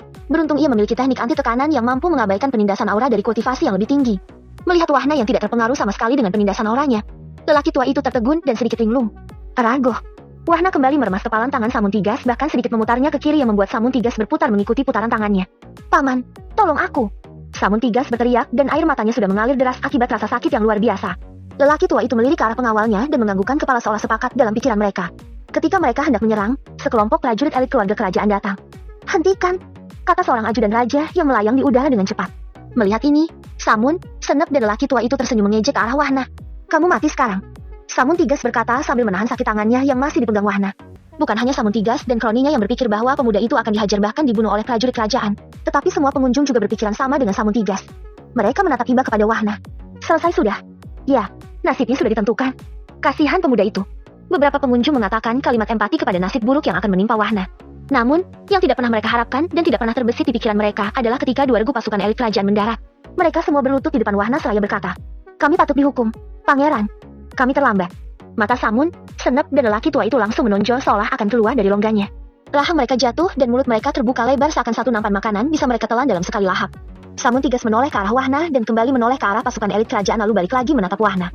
Merasa posisinya sudah berada di ujung tanduk, Samun Tigas langsung jatuh berlutut dengan tangan masih dipegang Wahna. Wahna melepaskan genggamannya dan melihat Senep Tigas juga jatuh berlutut diikuti lelaki tua dan seluruh pengawalnya. Pemandangan yang mengejutkan itu membuat hening seisi restoran dan seluruh jalanan di depan restoran penginapan. Wahna tersenyum menatap ajudan raja yang baru dikenalnya. "Paman Wesi, bangkit." Mendengar panggilan Wahna, ajudan Wesi gelagapan sekaligus merasa tersanjung. Ia belum pernah dipanggil paman oleh 3 pangeran lainnya, bahkan putra mahkota. Tapi Wahna yang baru saja diketahui anak angkat rajanya yang juga pangeran utama memanggilnya paman. Jelas ini suatu kehormatan yang tak terhingga bagi ajudan Wesi. "Pangeran, kami akan membawa mereka ke istana untuk mendapatkan hukuman," ajudan Wesi berkata dengan tegas. Wahna melambaikan tangannya. "Lepaskan mereka." Mendengar ucapan Wahna, Samun Tigas dan Senep Tigas langsung bersujud. "Terima kasih, Pangeran. Aku berjanji akan selalu baik padamu." Mataku buta tidak melihat pangeran. Otakku terlambat dalam berpikir. Wahna tidak menjawab. Ia kembali ke restoran dan membayar makanan yang ia pesan sebelumnya. Mengembalikan token kunci kamar, Wahna bergegas pergi bersama ajudan Wesi dan pasukan elit kerajaan. "Terima kasih, Pangeran." Resepsionis yang sebelumnya diberi koin emas oleh Wahna berdebar dengan wajah memerah. Ia tidak menyangka bahwa pemuda yang ia layani adalah seorang pangeran. "Aku sempat memegang tangan pangeran. Hihi, dia sangat tampan." Gadis resepsionis itu melompat gembira dan memeluk orang di sebelahnya. "Kenapa kamu memelukku?" Pria parubaya yang juga manajer penginapan bertanya dengan ekspresi aneh. Merasa tindakannya salah, ia langsung melepas pelukannya dan menunduk malu. "Maaf, manajer. Senep, apakah matamu buta? Kenapa kamu mencari masalah dengan seorang pangeran? Apakah kamu ingin membunuh keluarga kita semua? Dasar bodoh." Samun Tigas berkata marah sambil memegang tangannya di perjalanan pulang. Ia tak henti-hentinya mengutuk kebodohan adiknya itu. "Kakak, aku tidak tahu kalau bajingan itu adalah seorang pangeran," jawab Senep Tigas yang masih sulit mempercayai apa yang dilihatnya barusan. "Jaga bicaramu. Jika ada telik sandi mendengarmu, lidahmu bisa dipotong saat ini juga." Samun Tigas memperingatkan Senep Tigas dengan sangat marah. Sementara Samun Tigas memarahi adiknya, lelaki tua yang sebelumnya akan membantu Samun Tigas berpikir keras. Ia belum pernah melihat pemuda yang dipanggil pangeran itu. Tapi melihat bagaimana hormatnya ajudan Wesi kepada pemuda itu, jelas tidak perlu dipertanyakan lagi bahwa pemuda itu adalah seorang pangeran kerajaan. Lalu, selama ini dia berada di mana? Begitu banyak pertanyaan muncul di benak sang lelaki tua. "Paman Hiwo, apakah paman pernah melihat pangeran itu?" Senep Tigas tiba-tiba bertanya kepada lelaki tua yang berjalan di depannya. Hiwo Tigas menggelengkan kepalanya. "Aku belum pernah melihatnya. Tapi melihat sikap hormat ajudan Wesi, jelas pemuda itu adalah seorang pangeran. Mustahil bagi ajudan Wesi untuk membuat lelucon di depan umum." Senep Tigas dan Samun Tigas juga merenung sejenak tapi kemudian menggelengkan kepalanya. "Mungkin pangeran ini baru kembali dari suatu tempat sehingga kita baru mengetahuinya," sambung Hiwo Tigas, paman dari Samun Tigas dan Senep Tigas. "Ayo, kita harus cepat," ucap Senep Tigas lalu menarik lengan kakaknya, Samun Tigas. "Ergo, dasar bodoh, dasar idiot. Apa yang kamu lakukan? Bodoh. Gara-gara kamu seluruh tangan kananku patah tulang." Samun Tigas berteriak marah ketika tangan kanannya diremas tiba-tiba oleh Senep Tigas. Bab ke-141. Akademi Surgawi. Sejak ketegangan terakhir dengan Akademi Seribu Langit, Akademi Surgawi telah menarik seluruh muridnya dari tugas misi maupun tugas lainnya. Mereka lebih fokus pada peningkatan kekuatan dan strategi pertahanan. Meski begitu, tidak sedikit pun ada kekhawatiran pada Master Akademi Surgawi. "Master, salah satu ajudan Menteri Mele datang berkunjung," lapor seorang murid yang menjaga aula utama. "Suruh mereka masuk," sahut Master Akademi yang masih tetap memandangi peta di atas meja kerjanya. "Tidak." Kemudian, "Master Akademi, kita bertemu lagi. Salam." Suaweit menyapa awal ketika memasuki pintu aula. Master Akademi menoleh dan membalikkan badannya sambil tersenyum.